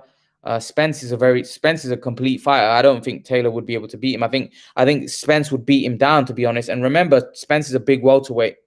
Taylor's not a big welterweight at all. So Taylor's would struggle at welterweight against those guys. Those guys are special. They're special fighters, man. So it'd be difficult. It would be difficult for Taylor and for Taylor to make a dent in the welterweight division. I don't think he'll beat those guys. If I'm totally honest with you, I think those guys are too good. Like Taylor's got his hands full against Ramirez, by the way. A lot of people are sleeping on Ramirez, thinking Ramirez is a top fighter, by the way. Ramirez ain't going to be easy for him. Guys, smash that like button. Everybody in the live chat, smash that like button. I'd appreciate it. Everyone smash that like button. Okay, so let's Let's talk about Adam. Adam says, is Ryan Garcia? He's fighting Javier Fortuna. There's rumors that he's fighting Javier Fortuna. I just don't know whether the fight's been confirmed. You know, Ryan Garcia has gone from fighting Manny Pacquiao to fighting Gervonta Davis to fighting you know, Teofimo, and now he's fighting Javier Fortuna. I just don't know what's going on. I don't know what's going on with Ryan Garcia right now. I don't know why they haven't got a set plan for who he's fighting, to be honest. I don't know what's going on with him. But yeah, it's frustrating because I want to see Ryan Garcia fight all the top guys, you know. I think Ryan Garcia makes for good fights. All talk of Ryan. So all that talk of Ryan saying he wants to fight Davis with funny lol. Yeah, he talked a lot, but you know, when it came to fighting, it didn't materialize. None of the fights. Him and Haney need to get it on. Yeah, it seems like he's ducking Haney, to be honest. Let's be honest. It seems like he's ducking Haney, man. You know, it has to be said. It just seems like he's ducking him. And then Pacquiao. Yeah. You say Spence would beat Crawford. I disagree. Can you break it down, please? So the reason why I say Spence beats Crawford, I think Spence is a very good boxer.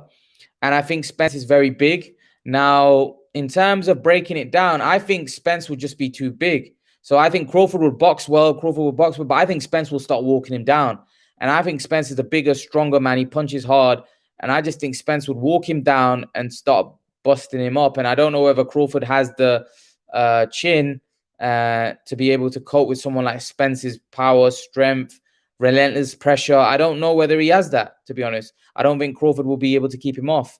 You know, Crawford is a very slick, very good fighter, but he gets hit. And Spence is a very big welterweight, and he's very good boxer himself. So for me, that will be a hard fight. That will be a hard fight for Crawford just because of the sheer size. I think Spence is the better boxer, but I just think the size might be a problem. And the size might be too much for Crawford. But again, that's for Crawford to prove us wrong. I change my mind every day on Spence v. Crawford prediction. Listen, Spence v. Crawford is a 50-50 fight. The reason why the world wants to see that fight is because it's a pick'em fight. We don't know who wins that. It's a great fight. It's pick'em. You don't know who wins that fight. You don't know who comes out on top. It's a fight that must happen. It's a fight that the fans want to see because it's a fight that must happen. And I feel like it'll be a damn shame if we don't get those two in the ring. It'll be a damn shame. I changed my mind. So fight game, I think Garcia will beat Haney, but it does seem he's quite skeptical. I don't know if he beats Haney. You know, he lost to him. Didn't he lose to him twice in the amateurs? And I don't feel like he's confident or he wants to fight him. I don't know what's going on. Richard Brown, Crawford beat Spence. I think Crawford's stronger than people think. Didn't Crawford wrestle, and wrestlers are known to be strong? Yeah, he did. Yeah, you're right. But I still don't know. I still don't know. Like, Spence is a different level of fighter than what he's fought. So I think it's going to be tough. But I think Crawford could outbox him. Yeah, I think Crawford could outbox Errol Spence, no doubt. But I think it's a tough one. Crawford and Spence are both not defensively good. They've both been hurt. Spence, when has he been hurt? I can't remember Spence being hurt, like down or hurt or yeah, Spence is tough, man. Spence has got a great chin. I can't remember him being hurt, to be honest.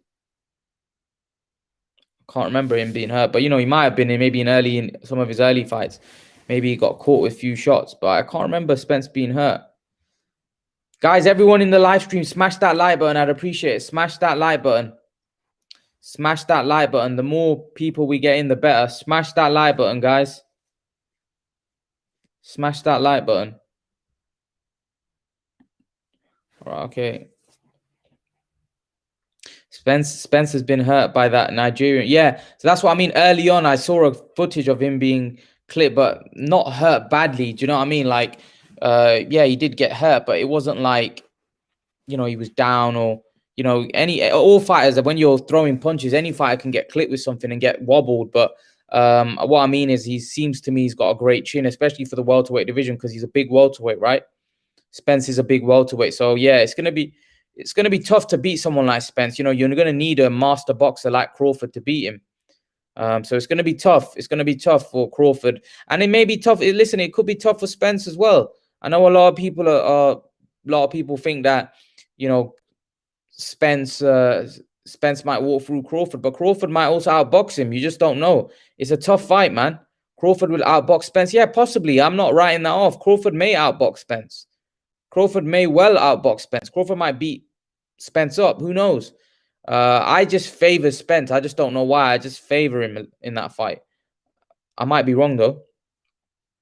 Spence has a solid chin. I haven't seen his legs really shaken. Yeah, he does. Look at the Brook fight. He took a punishment in that fight, but, you know, he didn't really wobble, or he didn't really, you know, Spence is tough, man. Spence is really tough. So, yeah, I think he's gonna be tough to beat. You know, he's gonna be tough to beat, man. He is. I don't think he's gonna be beaten that easy, to be honest with you. No, I don't think Spence is gonna be beat easy at all. I think it's gonna be tough beating him. Spence can win if he breaks Crawford's body because he's got good body shots. Yeah, he has. Spence is really good to the body. He throws really good body punches, and that could slow Crawford down. You know, because Crawford is going to look to be slick and move. But I think Spence will look to hit him with body shots and try slowing him down. Spence would clean out 154. I don't know. Jamel Charlo is very, very good, so I don't think he'll clean it out if he's there. That would be a hard fight for him, you know, because Charlo's really, really good. Charlo's a very, very dangerous fighter. Up at 154, you know, that's a tough fight for him. Tough fight for him. So yeah, I don't know whether he cleans it out with that guy there. You know, that guy's a beast. You know, Charlo's definitely a problem. Charlo is a problem for all light middleweights. Charlo for me. Jamel Charlo is definitely going to become undisputed light middleweight champion, and then he's probably going to move up. He's probably going to move up and be a problem there as well. So yeah, everyone in the live stream, smash the like button, please. I'd appreciate if you all smash the like button. Everyone in the live stream, let's get these likes up. Let's smash the like button, please. I'd appreciate it. Smash that like button, guys. Okay, how do you think Crawford would do against Porter? I think that would be obviously a tough fight because Porter would bring the pressure, but I do think Crawford would be too slick, too skillful for him. I think Crawford will probably win a decision in that fight. I think he'd outbox him and probably win a decision, if I'm totally honest with you. Would outclass and beat Porter up and stop him. I don't know whether he would stop him, to be honest. Porter's really, really tough, and he showed that against Spence. He's very, very tough. Tim Tszyu v. Liam Smith.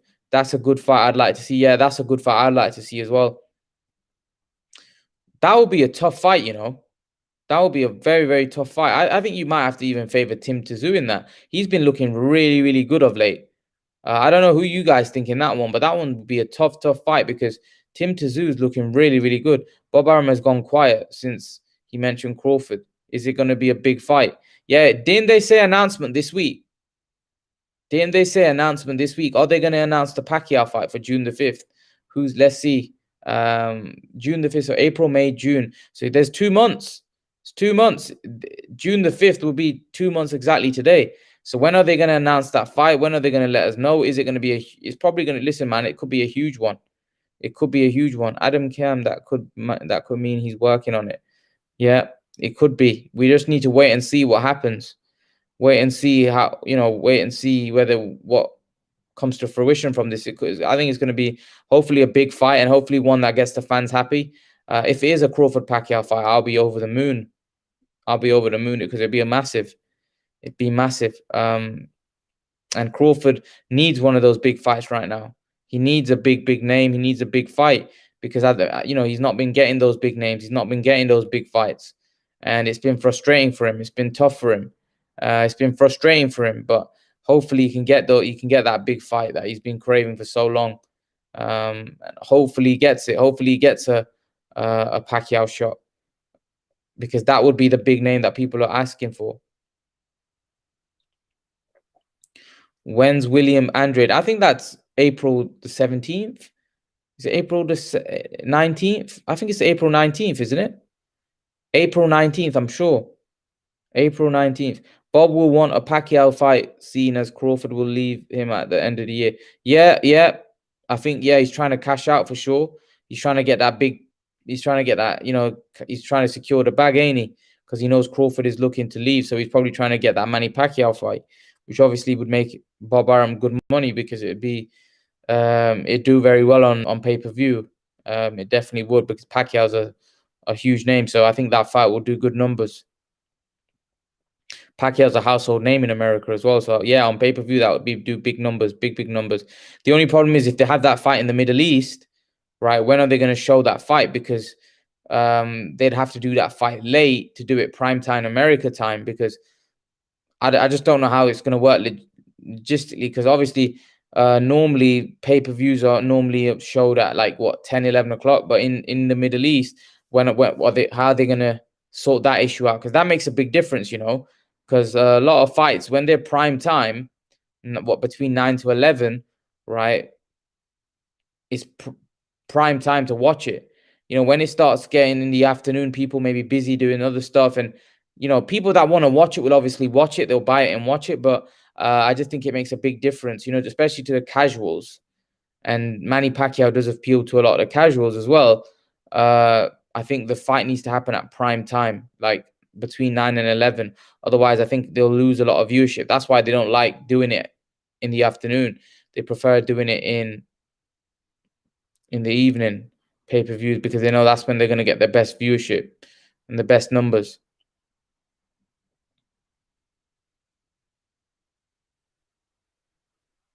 Crawford v GGG. Are you saying Crawford GGG?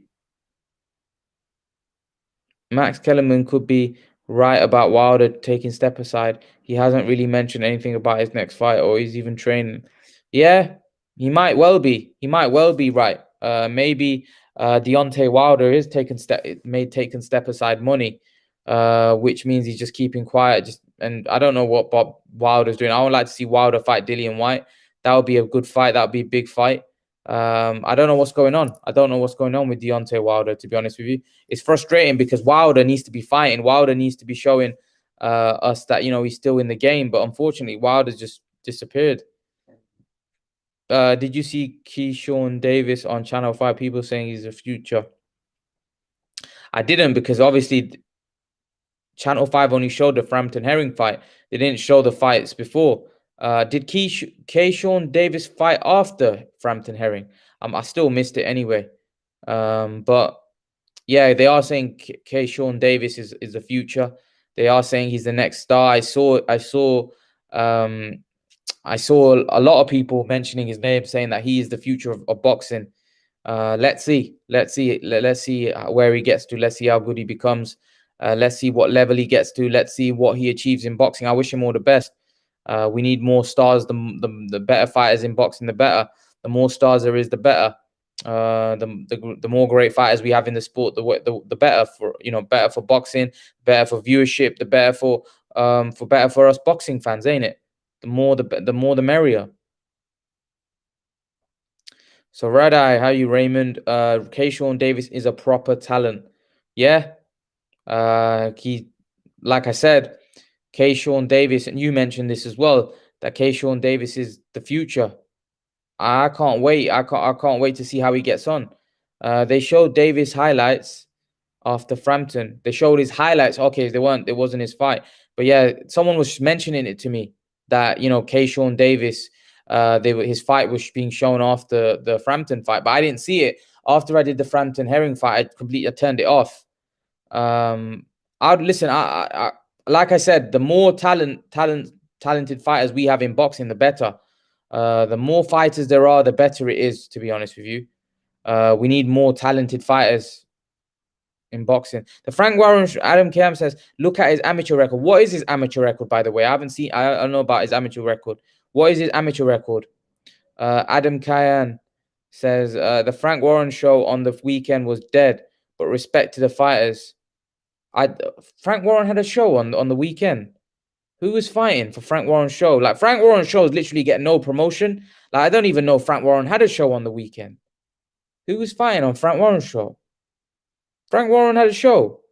This is what I mean. Frank Warren's shows are literally, they're dead. I don't know what's going on with Frank Warren. Frank Warren is a big time promoter. I don't know whether it's BT. I don't know whether it's just not the promotion, the marketing. I don't know what's going on. They don't even look as good as, like, Hearn's shows are brilliant, but Frank Warren shows, they I don't know. I feel like only the big ones are really doing well. The ones that like even Hearns shows, even his normal fight night shows are really good. But Frank Warren shows like, then I don't think they're up to the mark at the minute. I hopefully listen. The more competition we have in British boxing, the better. We don't want one guy monopolizing it. Frank Warren's a big time promoter, a great promoter, a Hall of Fame promoter. Hopefully he can get his pick up his game and get back to the top. Wilder v Joyce, that's a great fight. Wilder v Joyce is a great fight. Who do I think wins that? I think Wilder knocks him out, to be honest. I think Joyce is too static. Wilder hits too hard. I just don't think I just think Wilder hits too hard, man. Wilder punches too hard, and I think he would knock Joyce out. You know, and Joyce is too static. He's too static. He's just made for Wilder. If he could take that right hand, which I don't believe anyone can, maybe, he could give Wilder trouble, but I don't think he punches that hard either, Joyce. He's not a big puncher, is he? Is he going to be able to wear Wilder down? Possibly, but I just don't think. I think his style is not right for Wilder. Wilder hits too hard, and I think Joyce is there to be hit. So, yeah, I would favor Wilder in that one. Ahmed, could Prime Khan beat Spence? He could have done, but you'd have to favor Spence. He's the bigger man, stronger man. He's a good boxer as well. He punches hard. But yeah, Khan, he could have outboxed Spence without question, especially when you watch that Canelo fight. But Spence would have been relentless against Khan for sure. But I don't really know whether Khan really struggled against that kind of pressure. I think it was more, the power punchers getting hurt. I think he could have outboxed Spence for sure. I think he could have bamboozled Spence with his speed. It would have been a problem for sure. But I think Spence would have got climbed. That would have been a hard fight for Khan, no doubt about it. But Khan, like I said, I've always said that he can give anyone a hard fight. Doesn't Frank promote Frampton? No, actually, yeah, he does. But that was on Channel 5 though. It wasn't on BT. They didn't pick up the fight, so he didn't promote that. I don't think, because that wasn't on BT. Warren didn't have a show last weekend. Only one was Willie Hutch. Yeah, that's what I mean. I don't know what show. What show did Frank Warren have? Adam, what show did Frank Warren have on the weekend? I didn't even he didn't have a show. I'm pretty sure his show was the weekend before when Willie Hutchinson lost against Lennox Clark. White v Joyce is a good fight. Yeah, it is definitely a good fight. It definitely is a good fight. I would say Joyce. I think Joyce could beat Dillian White. I think Joyce, he's too relentless. He's big. He's big and he's strong. He can take a punch. And I think he could outwork White and probably win a decision. However, White could, who knows? White could maybe hurt him with his body shots. He's the body snatcher after all. But I would favor Joyce in that one. I just think he's the better boxer. Amateur pedigree's fresh. He's got a good chin. But then Joyce is not a big puncher as well. So I don't know. That's a tough one. That's a good fight. I'd love to see that one, by the way. Last Bell Boxing Chat. How are you? Khan v Brook. Who wins? I don't know. That's a tough one because they're both really past their best. And I don't know who wins that, to be honest with you. I think it's a toss-up. Cal Brook didn't look good against Crawford. When he got hit with a jab and he almost fell apart, and I don't know what he's got left. I don't think he should be fighting personally. I think he's on his last legs, and I think Amir Khan's also very vulnerable as well. So I think it's a very, very fight between two vulnerable guys, and it could go either way. Personally, I don't know. If I'm honest with you, I wouldn't want to put my house on any of them because I think either of them can be knocked out. I think either of them can be hurt. And to be honest, I would favor Khan slightly just because I think his fast hands would be a problem for Brook. And I think if he lands, I think he'll probably land before Brook. And I'm not sure whether Brook's going to be able to absorb the punishment. But if Brook is able to land before Khan lands, then he may win. So I think it's a 50. I genuinely think it's a 50-50. I don't think it's one where you'd want to put a lot of money on either because I don't know what Khan's got left. Right, he hasn't fought for very long. When was the last time he fought? Billy Dib. Well, how long ago was that? Last time he fought was before Pacquiao Thurman, and they haven't fought for 2 years. So no, these not fought for ages. So almost 2 years. So yeah, it's too long out the ring, and I don't know what he's got left. And to be honest, Brook fought recently, but that didn't exactly do him any good because, you know, he got knocked out in quite an embarrassing fashion, really, because, you know, Crawford hit him with a jab and he fell apart, you know, and Brook was always had good punch resistance. So that was really, I think that was really damning to see. That was basically Brook's career is done. He's, you know, he can't take any punishment. And that's the thing. Whereas I thought, at least when Khan fought Crawford, although he looked really bad as well, at least he took punishment in that fight and he was getting beat up. At least he showed he can stick in there. Brook didn't show me anything. As soon as Crawford landed one clean punch near his eye or on his eye, he just lost his bearings. He lost his senses. So I'd have to slightly favor Khan, but I'm not gonna, you know, be putting any money, or if you're a betting man, you ain't gonna be putting any money on it. That's for sure. If there's no Fury Joshua, then who would you like to see them fight next? If there's no Fury Joshua, then who would you like to see them fight next? I would like to see Fury fight Dillian Whyte, because I think Dillian Whyte deserves his crack, right? And I would like to see Joshua fight. I would like to see Joshua fight Alexander Usyk. How about that? Or Wilder. I'd like to see Joshua fight Wilder. Or Usyk, one of them, whatever. Because I'm not about like, oh, let's give them easy fights so then they can fight one another. Listen, they need to jump in. If they're not good enough to beat the other top guys, right, then it is what it is, right? But they need to fight the other top guys. I'm not about the marination and fighting poor opposition. Just fight the best. Just fight. Just let Fury fight White, and AJ fights Wilder or Usyk. That's it. Joyce is dangerous for White. He has the height, reach, plus Joyce has a good chin. Yeah, I agree. As I said, I think Joyce is very dangerous. That's why I don't think White's going to want that fight, because what has White got to gain by fighting Joyce? Nothing. You know, it's a very dangerous fight. It's not for a title. So White is not going to want to fight Joyce. Let's be honest. That's not going to be a fight that White's going to want. We're just being real. Let's be real. He's not going to want that fight. So for me personally, I don't think he's going to fight Joyce.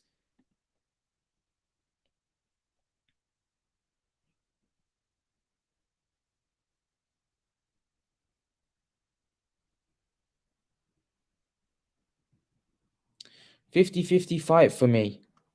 Which one? Dubois is the Nick Webb comeback fight. Yeah, that's a good fight. That's a good fight. Is Khan's speed gone? I don't know. That's what I mean. I don't know anything about Khan. I don't know what he's got. I don't know what he's got left. I don't know what he's got left. I haven't seen him fight since the Billy Dib fight, and that was 2019. Ages ago. Alexis True, hello. How are you, my friend? I'm good. How are you? Adam Kayam. It's crazy how much Brook has declined. He did really well, VGG, and showed a great chin in that fight. Yeah, but that fight took a lot out of him. He busted his eye socket.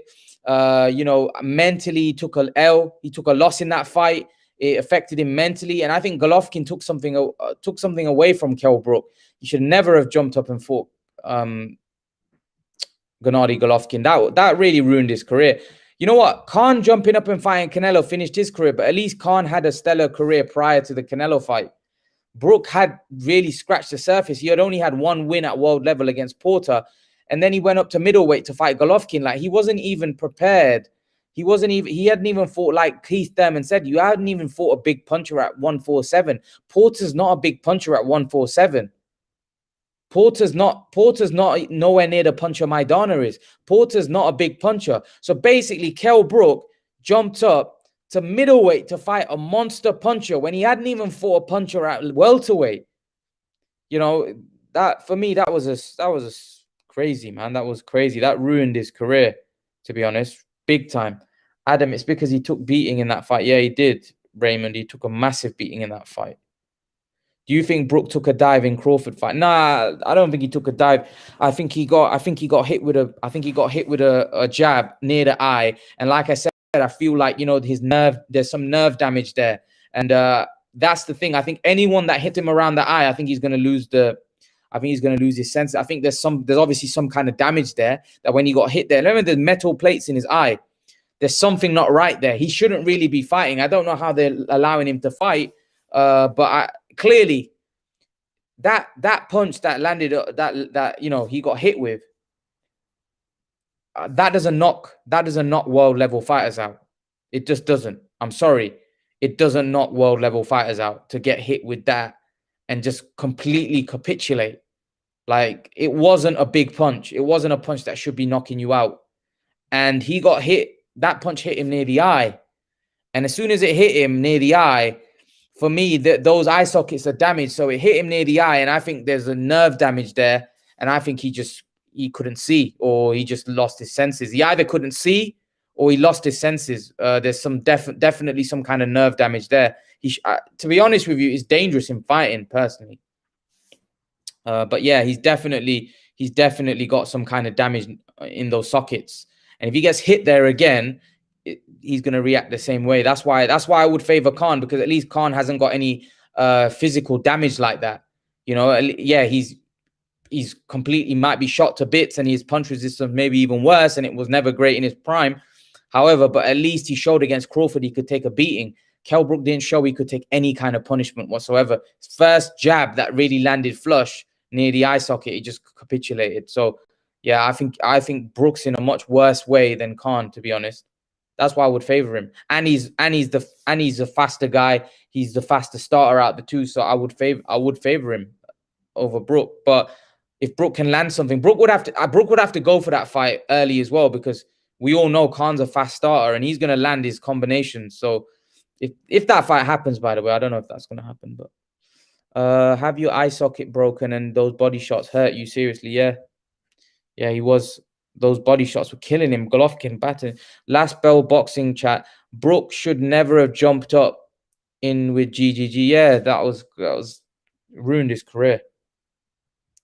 Fight gamer Adam Khan, GG let him landed those shots on him, wanted to make it street fight. Yeah, because he knew that he's the bigger, stronger man. Do you think Brook took a dive? Nope, I don't think he took a dive. Last bell boxing. Fabio Walkley equals talk to me, hype job. Talk to me. Fabio Wardley, to be honest, I made a joke that he looked like a dollar store Roy Jones. He was trying to imitate Roy Jones. I don't know with Fabio Wardley. We need to see more, but you know, it didn't look too good against Molina, and that was a very strange fight, by the way. You know, Molina, I thought Molina hurt Fabio Wardley, and then Molina went to stick it on him, and then Wardley barely landed anything. It skimmed him on the top of the head, and he literally fell. Like Molina just felt like he'd been shot. I didn't understand that. It was a really funny stoppage. Yeah, I need to see more of Fabio Wardley. Not enough. We haven't seen enough. Yeah, Brook at his peak was avoided at 147. Avoided or badly managed. The fact that he didn't. To be honest, he was only avoided is because he was with Hearn. If he had decided to go with Al Heyman, he wouldn't have been avoided, because Heyman would have got him all those big fights. So he was avoided, but that was because Brook wanted all those guys to come to UK and fight, and those guys didn't want to come to the UK and fight. But if Brook had signed with Al Heyman, then Brook would have got those big fights. But Brook showed too much loyalty towards Hearn, and then Hearn and Sky were trying to get Brook to fight here, to get Brook those big fights here, and those Americans didn't want to come over here to fight Kell Brook. So really, I personally think it's Brook's own fault, because all of the top welterweights were with PBC. So he should have moved over to America for those big fights, which he didn't. So it's his own. I personally think it's his own fault, because I don't ever think he had a contract with Hearn. I think he was on fight-to-fight basis, but he didn't want to leave Hearn because he was comfortable. So really, Brook's only got himself to blame. If we're honest, he's only got himself to blame. I don't think he can blame anyone else, because he could have easily gone over to PBC and Al Heyman, right? But unfortunately, he didn't want to. and he stayed with Hearn. So I personally think it's his own fault, if I'm honest with you. Brooke shouldn't be fighting now, especially with that eye. Yeah, probably not. He shouldn't be, I think. I think it's dangerous. I want to see Eubank v GGG after Eubank's next fight, and I reckon Eubank wins. Wow.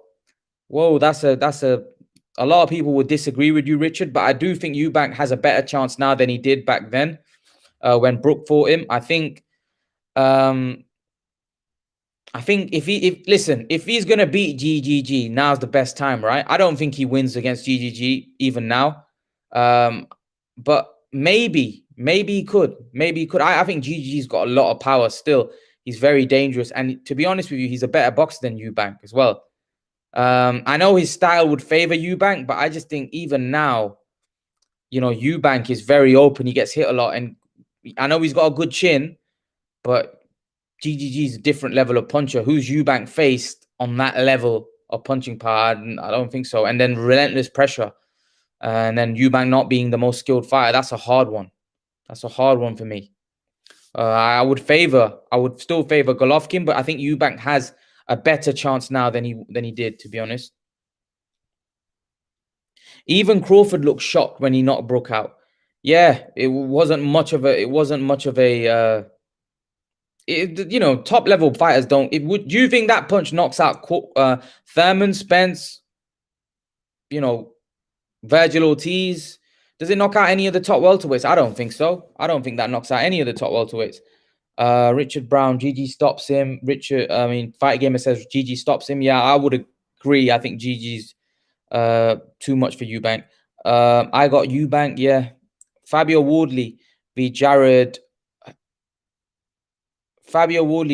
Anderson. I want to see Fabio Wardley just fought Molina. That would be a step down. He just fought Molina. Fabio Wardley v David Price. It's a good fight, right? Fabio Wardley v David Price. Not a bad one, right? GGG breaks Eubank Jr. up and championship rounds. Yeah, I think I would favor GGG against Eubank still, even though GG's old and past his best. Wardley is awful. Yeah, he didn't look great, did he? He didn't look great at all. Eubank's high work rate and volume punching and speed plus solid chin, it wins it for me. Possibly. But Eubank, I thought that would win it against George Groves. I thought his style would win against. I just thought when I saw Eubank, I was like, how is George Groves going to beat this guy? This guy's a beast. He's fast. He's got a great chin. He's got great move. But actually, we realized when he fought George Groves that actually he's quite a limited fighter, to be fair. Like, just because you're good on bags and good on speed bags and doesn't mean that you're going to be able to beat some of these top middleweights. And I realized that. To be honest, I don't know how much he's improved because he doesn't fight a lot. He's very inactive. He barely fights. But let's see, man. I think I still would favor GGG until Eubank shows me a great performance. I still favor Eubank. So Red Eye says Junior Eubank wouldn't be able to live with GGG because he can't move his feet and he can't box. He doesn't know what a jab is. GGG cuts the ring off and they have an inside fight. GGG is a stronger man. Yeah, I'd agree. Yeah, he's not. Eubank's limited, man. He's a limited fighter, unfortunately. He's a great athlete and stuff, but he's just limited. His feet are very slow. And he's not got a great boxing IQ, to be honest with you. I think GGG will batter him. Even now, I think the power would be too much. GGG will be too much for Eubank, and GGG will wear him down, yeah, most likely. GGG hits very hard. He's relentless. He's there in front of you, puts a lot of mental pressure, and Eubank's got no power. And GGG, even if you have got power, GGG's got like the best chin in the game. I don't think there's anyone in boxing with a better chin with GGG. Has this man ever been hurt or tittled or buzzed or like he's had he had 400 amateur fights. He's had so many pro fights now against top fighters and never even been tittled. So I don't think Eubank stands a chance. to be honest. GG still beats a lot of fighters, and Eubank isn't a better boxer than him. No, of course not. No way. GG has a solid chin, but far better boxing IQ. Yeah, of course, he has way better boxing IQ. Eubank Jr. is European Commonwealth at best. Last bell boxing.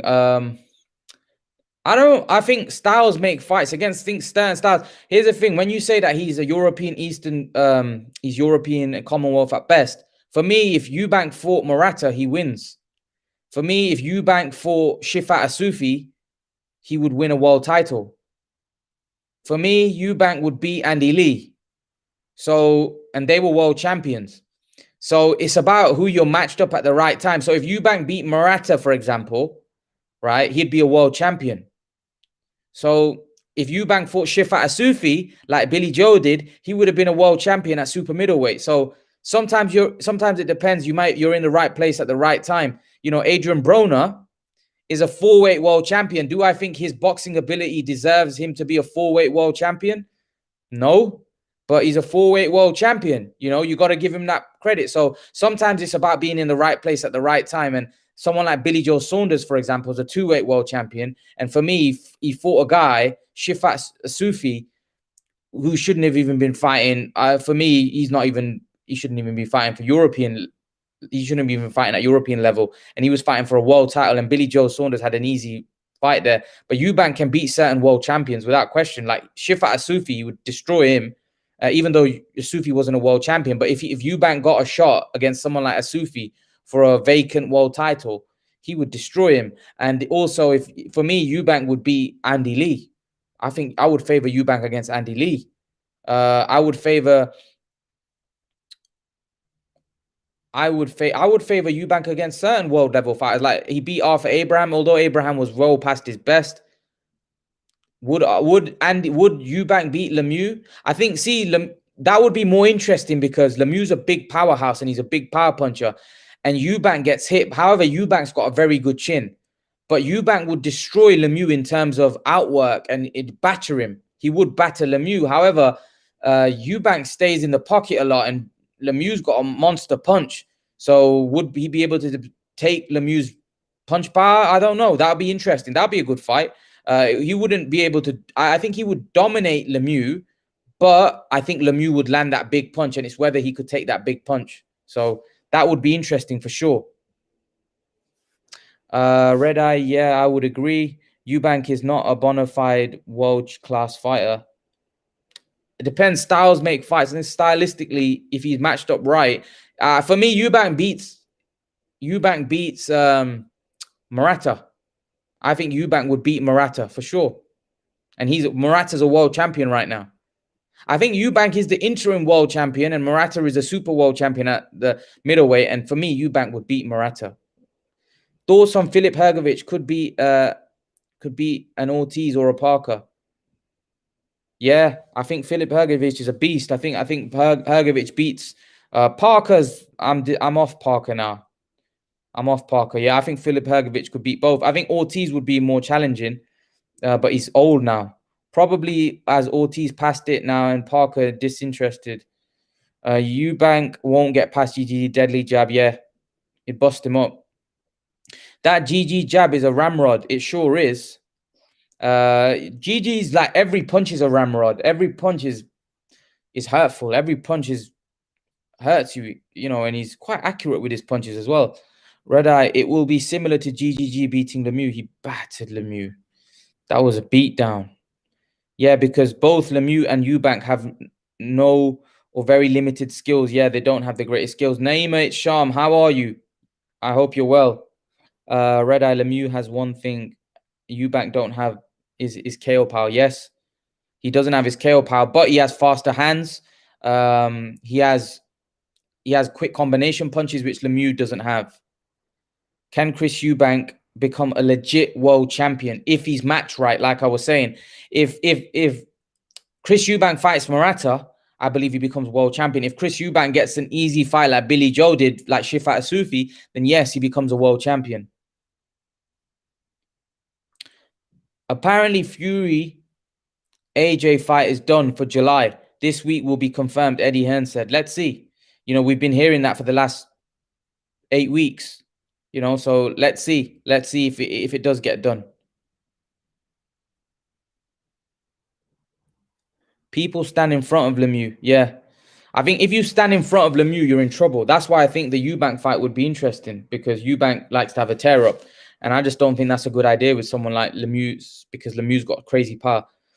No, he hits hard, but not deadly. He's not McLennan or Julian Jackson. Yeah, I don't think he's a bigger puncher, but he can definitely crack. Naima Isham says, is Danny Garcia 154? No, it's not. If he's looking to become a world champion, Danny Garcia is not going to become a world champion at 154. That's not going to happen. Those guys up there are too big, too strong, and they're very skilled as well. Danny Garcia, for me, came up short against the welterweights. What's going to happen if he fights like the 154? So no, I don't think that would be a good move. Look what GGD did to Stevens. Yeah, but absolutely obliterated him. He absolutely obliterated him. Did you see when he hit him with a right hand, was it? Did you see Stevens' face when he was down? Did you see the face he made? The iconic face of Curtis Stevens when he got caught with that right hand. He literally looked like he looked in shock.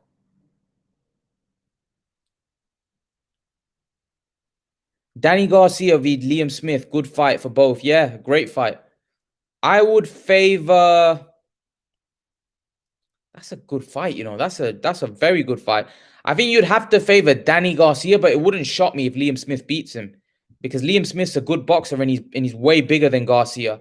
And I think Liam Smith's also got a very good chin as well. So yeah, that would be a good fight. Very good fight. So that I would love to see that, actually. I would love to see that fight. Jamal Charlo needs to step up in terms of opponents, especially the way he's rated. No Charlo, Andrade, or Saunders on his resume is quite weak. Yeah, he fought Derevyanchenko, which was a good win, but really he needs to fight Benavidez, needs to fight Murata, needs to fight GGG. I'd love to see him fight GGG. That'd be a great fight. I want to see Charlo step up, man. Charlo, what happened with Charlo Eubank? I thought Charlo was going to fight Eubank. What happened to that one? Why did that fight not happen? Charlo v Eubank. They were going to fight. You know, they were both under PBC, and then that fight just went missing. I don't know what happened. That was really disappointing. That fight didn't happen. Really disappointing. Will Dillian White ever become world champion? Naima. It just depends, man. It depends. It's tough. I don't know. Like, I don't want to write Dillian White off. Right now, I would say no, but I think it's going to be tough. But again, if he's matched, hopefully he gets a world title shot. I think the most important thing is hopefully Dillian can get a world title shot, because at the minute he's struggling to get a world title shot. It just seems like he's not ever going to get a world title shot, which, you know, is harsh, because the guy deserves a world title shot. So hopefully he can get a world title shot, you know, because that's the most important thing right now for him. You know, I don't think it's more about whether he can become a world champion. Is he going to ever get his world title shot, which is at the minute looking unlikely. I know, but Lemieux put Stevens to sleep, where GG put. I don't think that Charlo is as good as people say. Yeah, probably not. I think Charlo needs to step up his competition. Jamal Charlo, like a good fighter as well. Has GG got the greatest chin ever in history? He's got one of the greatest chins, yeah, for sure. Him, Hagler, all of these guys had great chins. And GGG is far more powerful than Lemieux. Yeah, of course. He's a better boxer as well. Is because GGG all actually does box, yeah. Has more systematic power, where Lemieux has dynamite in his hands, yeah. Why is Ruiz fighting Chris Arreola? It's a disgrace. The man is so slow and limited, and it's pay-per-view embarrassing. Yeah, I didn't understand that. I think that's a joke. I don't know why Ruiz is. I don't know why that fight's on pay-per-view. I think it's nonsense. I don't know why people would buy that. $50 as well. $50 for that. Nah, that's embarrassing, really. You're right, it is embarrassing. GGG has the far better technique. Yeah, he does. Way better technique. Better skills. Punch power is determined by technique. And trust me, GGG will probably hit harder. Yeah. Yeah, he does hit harder than Lemieux. Also, he's the better boxer. He cuts off the ring really good. He's just like G. Like if you would say who would you rather fight, GGG or Lemieux? Lemieux, because Lemieux's an easier fighter to outclass. It's very difficult to outclass GGG. Imran, your thoughts on Steve Collins, the Irish warrior? He beat Benn and Eubank. Yeah, he's quite underrated, that guy, isn't he? Everybody likes to talk about Nigel Benn and Chris Eubank, but people forget to talk about Steve Collins, who beat those guys. Steve Collins was a warrior, man. He was a warrior. Had a great career. He's a very, very good fighter, Collins. Very, very good fighter. I definitely rate him. He was a tough man as well. What a chin he had. Very tough. I saw that Eubank fight. That was a tough fight, wasn't it? Him and Eubank. That was a war. Yeah, I think you know what? These guys were good. I think Eubank, Benn, and Eubank, Benn, Collins, they were all good. But I think those Americans, you know, they're like Roy Jones, Bernard Hopkins, I think they were better in their prime. I think if they had fought prime for prime, they were much better, to be honest. Mike Tyson is a legit global superstar, and Bellew was comparing him with AJ. Yeah, I found that nonsense. Some people actually said that they feel that AJ is as big as I'm like, mate, he's not. I couldn't believe that people thought that Mike Tyson's on another level compared to AJ. Mike Tyson, right? Mike Tyson's social media, even today, is bigger than AJ's social media. Yet Mike Tyson don't even fight. Mike Tyson is a global superstar compared to AJ. It's a different level of fame. Mike Tyson's like an icon. Filip Hrgović could give a lot of the guys in the top 10 a good fight. He took his time in the amateurs to perfect his craft, and weren't he the one that cut hay back in 2013 to prepare for Fury? I don't know about that. I wasn't aware of that. Oh, was he? But he's a beast either way. He's a beast. There's no doubt about it. He's definitely a beast.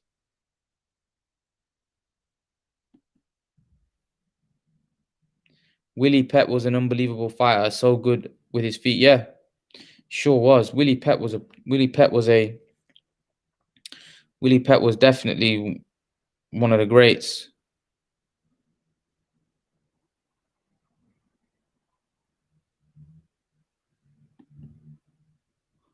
Wilder is a great puncher if he had the right technique. Wow. Wilder is a great puncher. Wilder hits like a truck. Neymar, yeah, he was saying AJ is the closest thing to Tyson.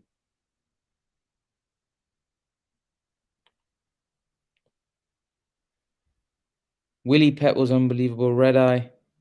To be honest, then Wilder throws his right hand and he throws it straight, sharp, and technique. Right fist punches. Okay, I don't think Floyd Mayweather is a global superstar. You don't think Floyd is a global superstar, Neymar? Yeah, he's not as big as Mike Tyson globally, no, but he's definitely a superstar. He's definitely popular. I don't think he's as big as Mike Tyson, no, but I do think you have to say he's a global superstar, but not as big as Mike, no. Meet the Khans is now on BBC One. Is it? Yeah, I saw the one last week. I'll catch up and see this one again. I'm pretty sure they're all out now as well. I think you could see them prior. You could see them. I'm not a big fan of these like reality TV shows, but I'd watch it anyway. Every time Tyson stepped up, he got beat. Yeah. But we're not talking about his level of. We're not talking about how big, in terms of how good he was. We're talking about his stardom. He was obviously, after Ali, definitely for me, the second biggest name in boxing history. I don't think there's been a guy bigger than him, to be honest. Right, he does become sloppy, but right hand. Just because he's a global superstar doesn't mean he's good. It means he's popular. Yeah, I'd agree. I'm not saying that he's the best fighter ever, or the second best fighter ever. I'm just saying that in terms of global superstar, he was definitely, for me, the second biggest name ever in boxing after Ali, I think, anyway. Bellew is so biased. Lol, he had Chisora winning v Usyk. Yeah, that was a bit dodgy, wasn't it? That was dodgy. Floyd probably isn't as big as Tyson and Ali, but he's definitely a superstar. Yeah, I would agree. Knowing Pakistan and in India, hardly anyone. Yeah, true. Like when you look at it like that, yeah, Mike Tyson is massive in Pakistan and India as well. Most people did Adam. I did personally, but Usyk wasn't good. Yeah, that was Usyk didn't fight. How's it going, Ash89? I hope you're well. Not even known in the whole of America. Who are we talking about? Floyd, not known in America. Do you reckon? I disagree. Floyd's massive in America. Usyk will get found out at heavyweight. Last bell boxing. Everybody seem to be writing Usyk off. I'm of the opinion, let the guy have his chance. You know, he's an undisputed cruiserweight champion. I want to see him get a shot. And then if he loses, and then we can say that, you know, what? No, I just think Usyk's special. I think Usyk can give anyone a good fight. I want to see him fight against AJ. I want to see Usyk fight against Wilder. I want to see Usyk fight all of them. Like I said, he may lose. He may well lose, but let's see him have a go against those guys first. What do you guys think? Usyk will get found out heavyweight. Do you think he will, or do you think he won't? What do you guys think? Fight gamer. Wilder could disguise a punch, but okay. Ash89 says Prince Naz, biggest UK star. Prince Naz, biggest UK star. I don't know, you know. I don't know. In what sense? Was he the most famous guy? I don't know. Possibly. He was a superstar. But around his time, there wasn't no social media. He could have been a lot bigger. But yeah, he was a big star. He was definitely a showman, wasn't he? Nazim Hamed. He was definitely a showman for sure. Mike Tyson, even now, is so intimidating. Oh, 100%. H Money Boxing, how are you? Salute to you. Also, Lennox Lewis is very underrated, right up there. I like this one. Lennox Lewis is very underrated, right up there in an all-time heavyweight list. Oh, he certainly is. He beat everyone in around his era. He beat everyone. He beat everyone, really. If you look at it, beat Evander Holyfield. He beat Mike Tyson. He beat Briggs. You know, he avenged his losses against Rahman and Oliver McCall. Beat Frank Bruno. Yeah, that guy Razor Ruddock. He literally beat everyone. He beat everyone. Yeah, I think he beat literally. He was up there as one of the greatest heavyweights of all time, and definitely for me, Lennox Lewis is the greatest British fighter of all time. I know some people say Calzaghe. I think he's the best British fighter. I think Calzaghe for me is number 2, but I think Lennox is the number 1 British fighter of all time. I don't think anyone was better than him personally, but it's my opinion. What's up, bro? Good. H Money, how are you? Tyson Fury looks unbelievable shape. I reckon. So Tyson Fury looks in unbelievable shape. I reckon he will embarrass AJ, possibly 5-8 round stoppage. Neymar, now I know you're a massive Tyson Fury fan, so I know you're being a bit biased here, but I don't know, and I'd like to see it. I favor Tyson Fury in the fight. I feel Tyson Fury beats Joshua, but I still want to see it and find out. I think Joshua also is very dangerous for Fury. Anyone that's built like Joshua, that's got the punch power like Joshua, is dangerous. But I think Fury's the more versatile fighter, so I would favor him to beat Joshua. People forgetting how big at start Oscar De La Hoya was. Yeah, he was. He was massive. Oscar De La Hoya was the golden boy. Remember when Oscar De La Hoya fought Floyd Mayweather? Floyd Mayweather was the B-side in that fight. Floyd Mayweather was the B-side. Imagine that. Imagine how big Oscar was, that Floyd Mayweather was the B-side in that fight. Usyk needs to prove himself at heavyweight, as the division isn't as straightforward when Hay was around. Yeah, of course he needs to. He needs to fight. He's fought Chisora, beat Chisora. Okay, now he needs to fight. Now he needs to fight. Who are we talking now? Maybe a Joyce. You know, that's the next step up. I think that would be a great fight. Bellew just wants to get home to his wife and kids and leave him alone. Yeah, he does. He's a funny guy. He said leave him alone, but now he's all over doing interviews and stuff. Has Usyk earned a shot at Tyson Fury or AJ? If he beats Joyce, yeah, I'd say so. If he beats Joyce, then 100% yes. Red Eye, no, Usyk can't outperform. Usyk can't outperform Chisora. What do you mean?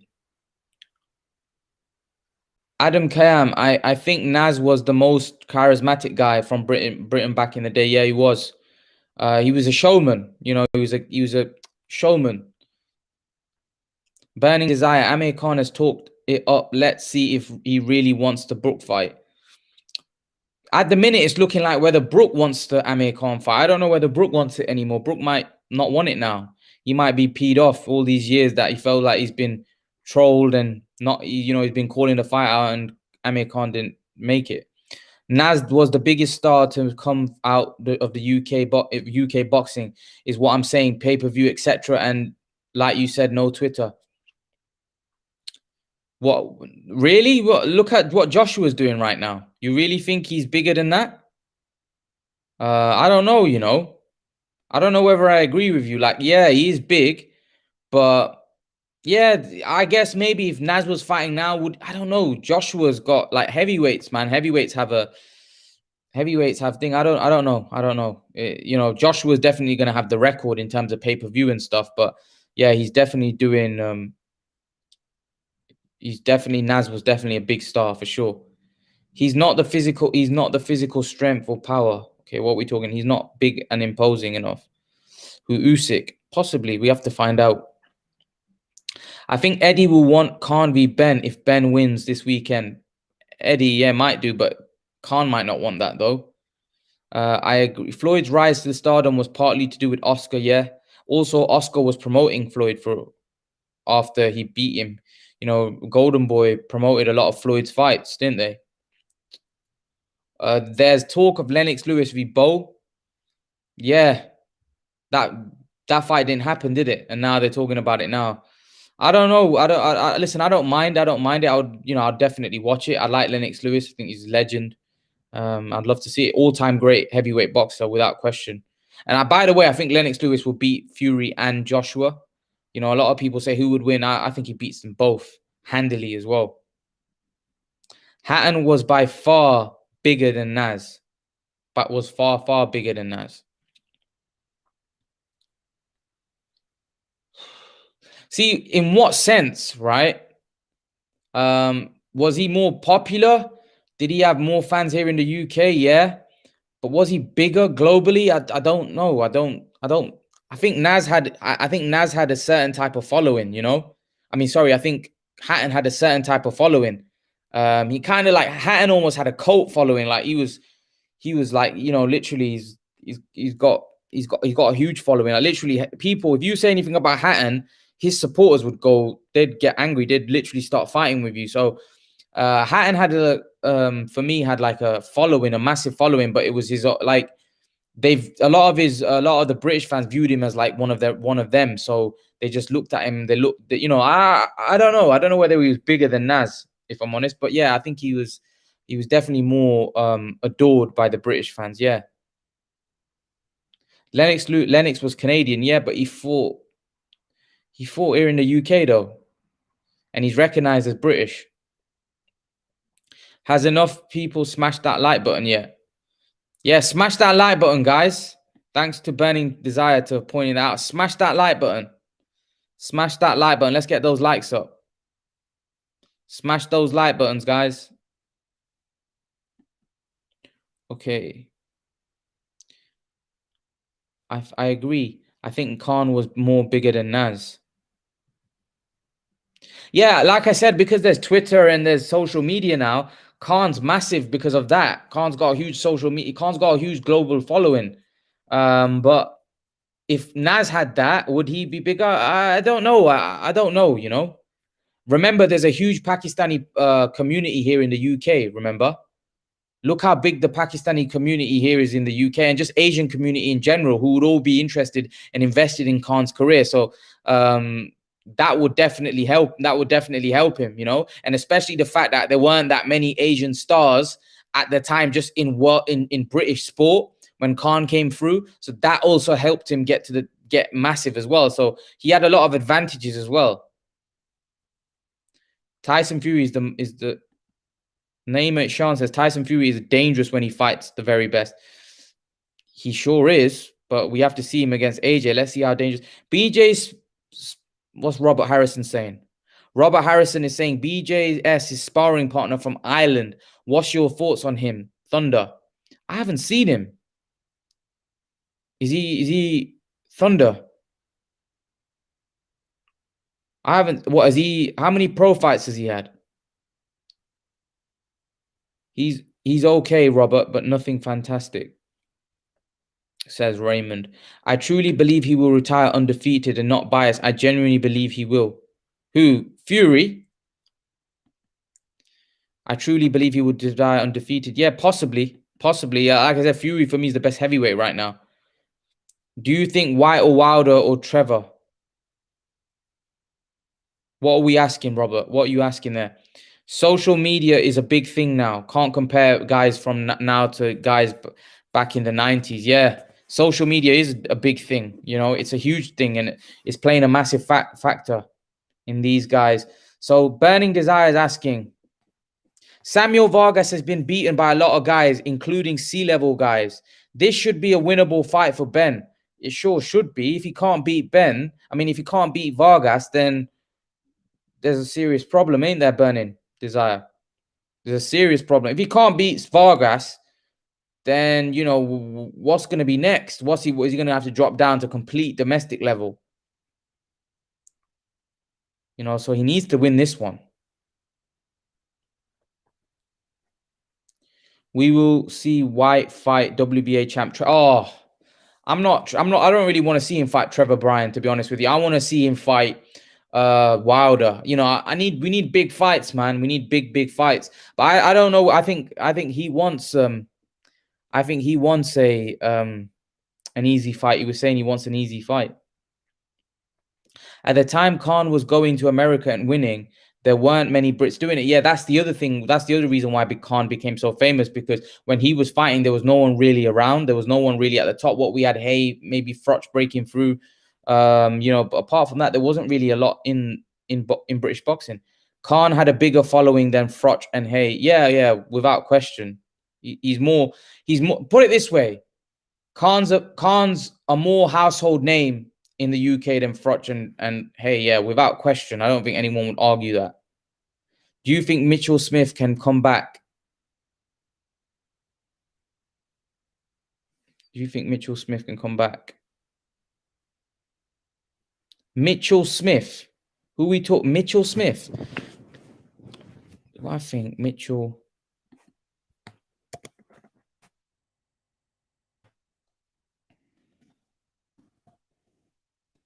Sorry, guys. Give me a sec.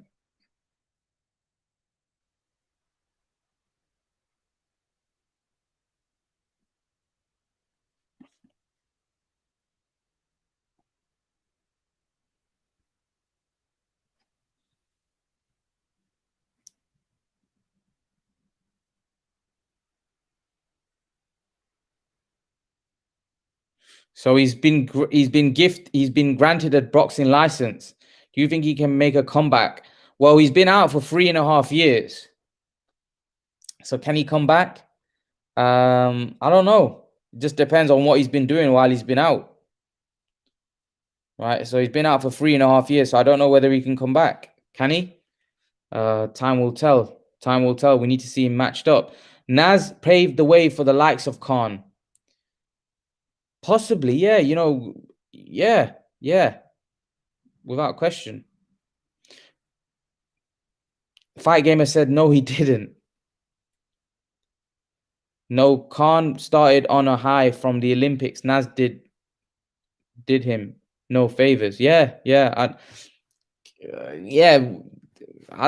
When you say Naz paved the way, what do you mean by that? Like, yeah, he paved the way. Being again, I think it's too. I think Naz did. You know, when Naz fought, see, Khan had a background that adhered to him because he was British Asian. Did Naz have that support when he was fighting from the British Asian community like Khan has had? I don't think so. I don't think the British Asian had that kind of connection to Naz as they did with Khan, to be honest. But I don't know. Maybe I'm wrong. Maybe at that time it was before my time, you know. No, Khan started on a high from the Olympics, did no favors. Mitchell Smith training in Manchester now. He's coming back. He's been granted a license after 3.5 years. Losing loads of weight, so that means he's not been living the life. Calzaghe ducked Froch and lost to Hopkins, in my view. Calzaghe ducked Froch, wow, and lost. I thought the Hopkins one was close. Yeah, that was a split decision. It could have gone either way. Personally, you know, a lot of people thought Hopkins won that. But in terms of ducking Froch, I think Froch was at the start of his career. Calzaghe was looking for the bigger fights, and Froch wasn't really that big a name, to be honest, at that point. So I think Calzaghe did the right thing. He was looking for the big paydays, wasn't he? Calzaghe training alongside Case Ashfaq. Yeah, Case Ashfaq is a good fighter. You know, he took a loss, didn't he? Hopefully he can get back to the top. Case Ashfaq. Hopefully he can get up there. He can get up there. There's him, Case Ashfaq. There's Kash Farouk. There's Hamza Shiraz. These are some of the young prospects that are coming through, you know. Let's see how far these guys can go. Parker or Chisora? I'm going Chisora. I've not been, to be honest, I'm off Parker. You know, Khan created his own following with the Olympics helping him, yeah. Without question. Khan had a huge following. No doubt about it. It did. Fight Gamer, who turned pro first? And Naz was the first Asian boxing star. Yeah. Mitchell Smith is coming back. Yeah. The first Asian boxer was Naz, and he put Asians on the map. Could GGG stop Chris Eubank Jr., considering he also has a great chin? Yeah. I think he can, without question. Khan is no Asian Naz. Naz is an Arab, and no Khan made his own way from the Olympics. Yeah. I agree that there's some serious stuff going on here about Naz and Khan. If Benn stops Vargas in 5 rounds, do you think the Khan fight will be huge? I don't know, because I think Khan wants Brook. I don't really think he wants Benn, but I don't know. Maybe if they offer him enough money, it'd be tempted. Last Bell Boxing, a chat. Calzaghe outworked Hopkins. It was close, man. It was close. It was one of them. It was close. And he would have done the same to Froch. Yeah, I agree. He beats Froch, in my opinion. Does that old version beat Froch? I don't know. Because Froch was more in his prime. No, he didn't. Naz was Arab. Khan was Asian. Yeah. He was Yemeni. Is Yemen part of Asia? Arab? I think so. Yeah, he was Arab. He was part of Yemen. I think he was British Yemeni. Felix Cash, the next British champ. Felix Cash is a good fighter, ain't he? I'm impressed. I've seen him a few times. But again, when these guys seem to be stepping up, they seem to be coming up stuck. So let's see when Felix Cash steps up, if he can take that next step up to that next level. Hopefully. Guys, smash the like button, please. Everyone in the chat, smash that like button. I'd appreciate if you all smash that like button. Okay. Red Eye, didn't he go to prison and put loads of weight on? Fight Gamer, Asian and Arab is the same, mate. Some serious stuff going on here. Did you find Froch beef entertaining, especially with Ward?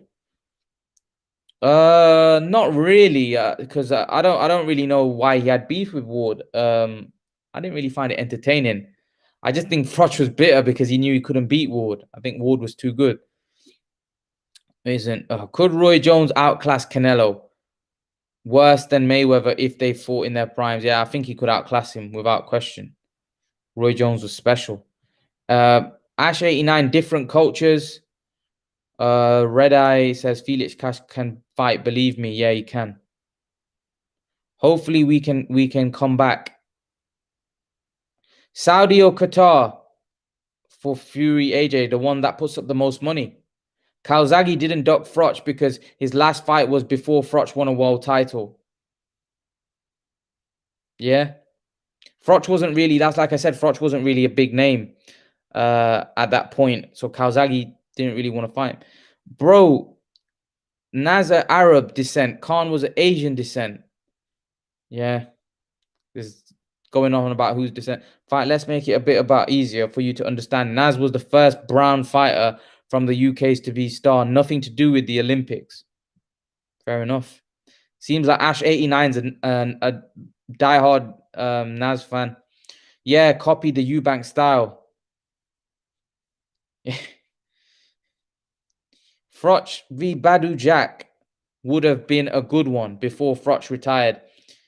Again, it's a bit like the Calzaghe Froch one. Well, what's Froch got to gain by fighting Badu Jack? Badu Jack didn't even have that much of a name at that point. It would have been a good fight, though, yeah. You think so? So Naz has to dance to become a star. Who would have watched him? He's completely different fighter to Mike Hoffron. Froch, what's Burning Desire saying? Froch used to say if he fought Ward at Nottingham, then his chances of getting the KO win would be greater. Yeah, but why is Ward going to come to Nottingham? I think Crawford retires Pacquiao if they fight in June. Let's see. I can't wait for that. If that happens, I'll be over the moon. Canelo wasn't in his prime when he fought Mayweather. No, he wasn't. Crimson, how are you? Yeah, he wasn't. I agree. Admit it, Naz caught looking at Eubank style and emulated it. Naz was a copycat, stealing ideas and a showman. Shipping. Broner v. McGregor, who wins? Broner. That's one of the fights that I think Broner can win. Just stating facts, Ash. I thought you said he can't. Do you think he should step up to Euro belt for Felix? Froch was a great fighter, but he loves to waffle. Yeah, he's not liked a lot, is he, Froch? He's not the most liked man in British boxing, that's for sure. But yeah, he was a good fighter, no doubt about it. He was tough, very durable, very tough man. British, then European, then get experience defending, then world. Yeah. Some good fights. There's some good fights coming up, man. There's some really, really good fights. I'm looking forward to it. Some big fights. Hopefully we can get some. Going to be doing live for all of the new Maidana under Robert Garcia Academy v Khan, who would have won the rematch. Garcia, that's a tough one, that one. Still a good fight. It would have been another rocky roller coaster. Would have been tough. You know, that was a hard fight. The first one was hard. The second one would have been even harder. Maidana was a beast. Maidana is one of my favorite fighters, without question. I miss Malignaggi analysis. Oh, this one's a. I miss Malignaggi analysis on Sky. Yeah, Malignaggi is a very, very good pundit. He's one of the best in the game. The best in the game. Him and Andre Ward probably up there. And I think he said something on an IFL. Was it IFL TV interview? I think he said something that, you know, something to do with, you know, the BLM situation, I think, and then I think they sacked him, which is obviously is what it is. You just got to be careful what you say. I think it was quite, you know, he shouldn't have said what he said or whatever. I don't even know what he said. I just know that it was something to do with related with that. And unfortunately, they got.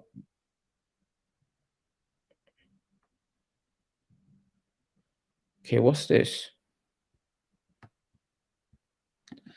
Adam Cam, only one that talks sense. Malignaggi is a great pundit, yeah, for sure. You all see Willie Hutchinson coming back. Yeah, he's had a loss. He'll come back. Everyone took a loss. Everyone's taken a loss. You saw Khan early on in his career get knocked out by Prescott, right? Why can't Willie Hutchinson come back, you know? But apparently he stepped up too much. Apparently the level of he stepped up against Lennox Clark, and that was a huge step up for him. And unfortunately, he couldn't take that leap. I think a lot of British fighters in today's current climate are stepping up, right? And they're coming up short. I think they need to be matched right. You know, they need to be matched right, not just jump in because somebody thinks he's mustard. I think they need to be matched right. Froch v Eubank Senior or Froch v Collins or Benn. Tough fights, man. Tough, hard to say. Hard to say. I'd probably say Eubank. I think I would say Eubank Senior. I'd say Froch v Collins or Benn. I think he probably loses to those guys. I don't know. They're tough matchups. Have you ever followed a boxing channel called Boxing Ego? He's hardcore Wilder fanboy. Actually believes the exclusive Wilder coming out with. I don't really listen to them, no, because of those reasons. Carl Froch is a good Sky pundit. Well, he says it how it is. He's all right. You know, a lot of people don't like Carl Froch, but yeah, he's decent. I really like Adam Smith as a pundit. Top man, yeah, he's good. He's good pundit. I think he's good as well. I think he's good when he's calling the fights. I really like Ian Dark and Jim Watt. I think Ian Dark was brilliant. Ian Dark, and then the other guy, I think he's on working for DAZN now. I don't know his name. He's also quite good as well. What do you think Saunders does if he loses to Canelo? I think maybe probably fights Eubank. Imagine Carl Froch commentating for Brooke Khan. Yeah, I think maybe Khan might object that, if I'm honest.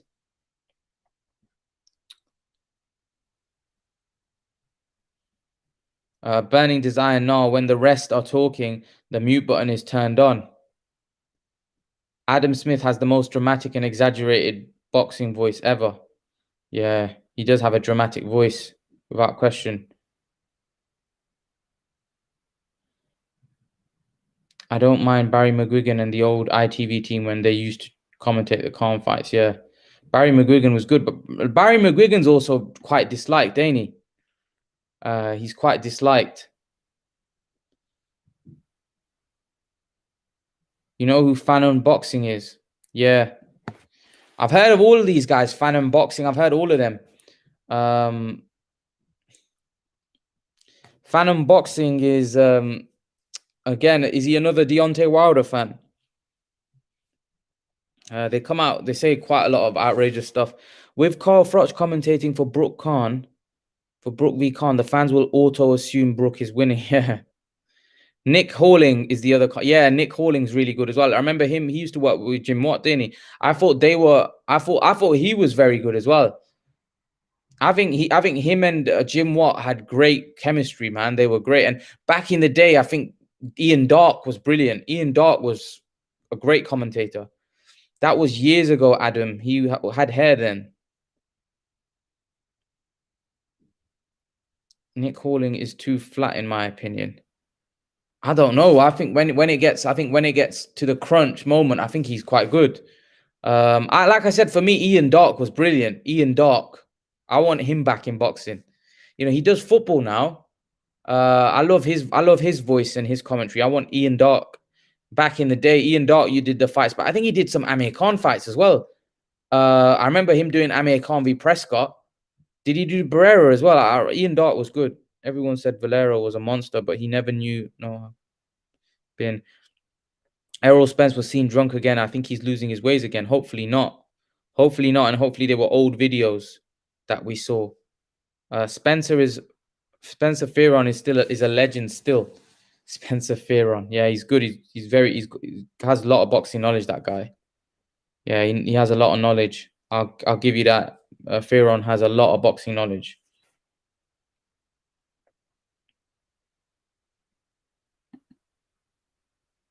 Was a monster. He killed his wife.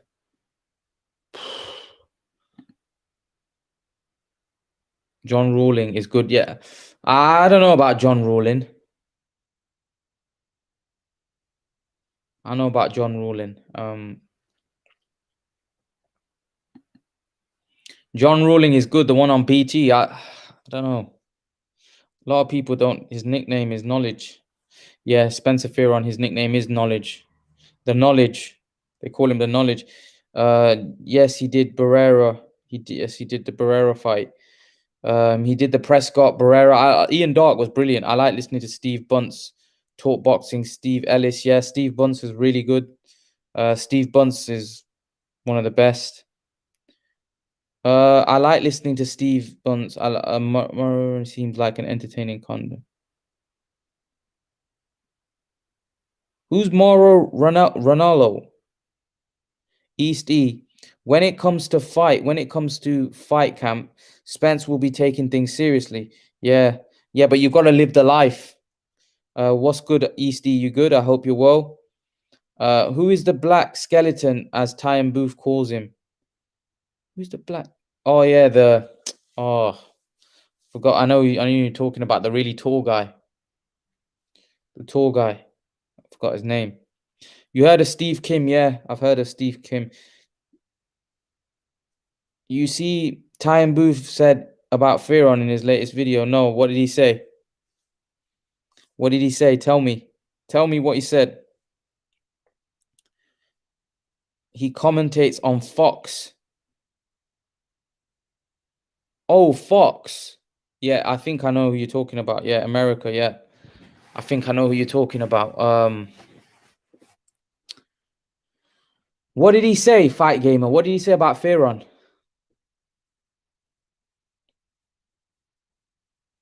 What did he say? The Showtime commentator. Is Dubois done? No, Dubois is not done. He can definitely come back without question. He can definitely come back. I want to see Dubois. I want to see Dubois fight Ronald McIntosh. He commentates on Fox. This Showtime is Dubois done? Nope. I think Dubois can still come back. Still young, man. Still young. One loss don't determine your career. He's done commentary in WWE as well. Fair enough. Fair enough. Tony Nelson and Tony Bellew or AJ. Boom. Yeah, probably. He's done commentary. I mean, Steve Lillis. Yeah. Steve Lillis, what, from BT? Yeah, he's good. They're all good. They're all really good, to be honest with you. I prefer, like I said, Ian Dark's voice was brilliant. He called Fearon trying to be the next Malcolm X and superior. Ty Booth he's a joker, eh? Ty Booth, he's definitely a joker. Bro, who's your favorite fighter? Manny Pacquiao, my favorite fighter. Prince Patel fought in Ghana last week. Really? Prince Patel? Is he still fighting? He disappeared. I thought he felt like he disappeared off the scene. I didn't know he was still fighting. I thought I think he lost when he fought. He actually fought on Amir Khan's undercard when Amir Khan fought Billy Dib, and I thought he disappeared. I thought he disappeared after that. But yeah, did he win, Prince Patel? Prince Patel fought in Ghana last week. Did he win?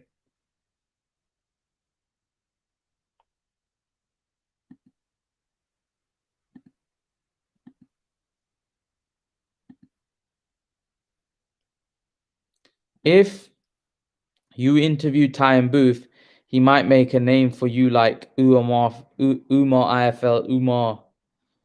I don't think he would, because I think I'd be cool with him. I think he'd be good. I think he'd be good to me. Hopefully, I'll try to get Ty and Booth on for sure.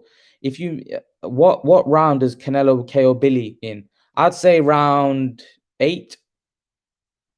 Which fights does Ian Dark do? He don't do any fights anymore. He does football, I think. Enzo S, how are you, brother? Khan v Brook prediction and breakdown. So I think that fight happens now, I would pick Khan early in the first 3 or 4 rounds by KO, just because I think Brook's eyes are gone. I think Brook's punch resistance is gone. Khan's punch resistance is gone. However, I think Khan's hand speed will, fast hands will mean he lands first. And as soon as he lands, I think the first one that lands, the fight's over. I think if Brook lands first, he could knock Khan out. You know, one of my mates laughs and says it could be a double KO. Who knows? He wins a title, Prince Patel. He wins a title. What title? Does Liam win? Does Liam win? Which Liam? Who are we talking about? Liam?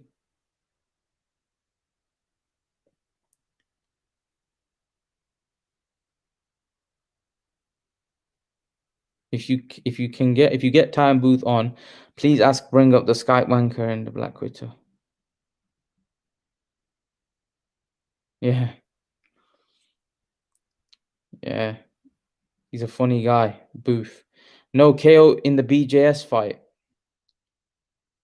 You don't think, Robert, you don't think there's going to be no KO in the BJS fight? You don't think so?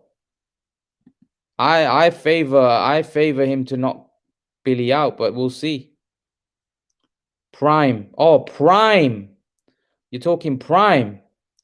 Oh, that's a tough one, man. That's a 50-50, to be honest. That's a 50-50. I would love to have seen that. That would have been a great fight. Great fight. Why doesn't Floyd rate Muhammad Ali as highly as the whole world does? He's not even put Ali in the top 5 because I don't know, because maybe Floyd likes fighters like himself. Prince Patel won some African title. Williams Andrade.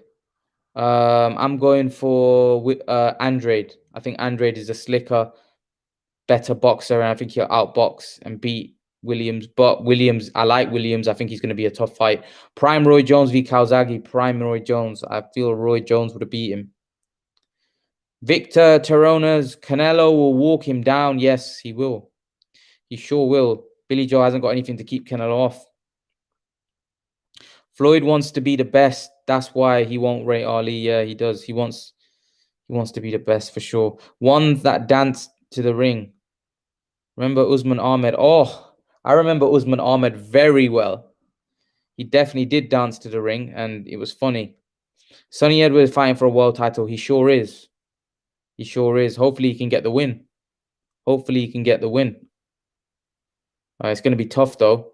Everyone in the live stream, smash that like button, please. I'd appreciate if you smash that like button. This YouTube. Floyd said Ali lost to 7-0. Never said that Floyd with someone. YouTube. Very good boxer. Yeah, he is. I like Sonny Edwards. Charlie Edwards, his brother, ain't he? Fight game. Akash Ali should rematch David Price. That was brilliant. Uzi v Prince. Who wins? Uzi v Prince. Uzi Ahmed. You mean Uzi Ahmed v Prince Patel? God knows who wins that. Who do you think wins? Cash Ali hasn't been seen since the bit. I'm not surprised. I'm not surprised. I'm not surprised one bit. I'm not surprised at all.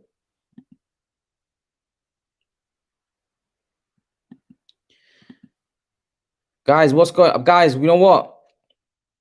I'm going to take a leave now. Why is Mike Tyson so overrated? To be considered a great fighter, you need to beat all the greats. No fault, Tyson, but who did he ever beat? We got KO'd in his prime by Douglas.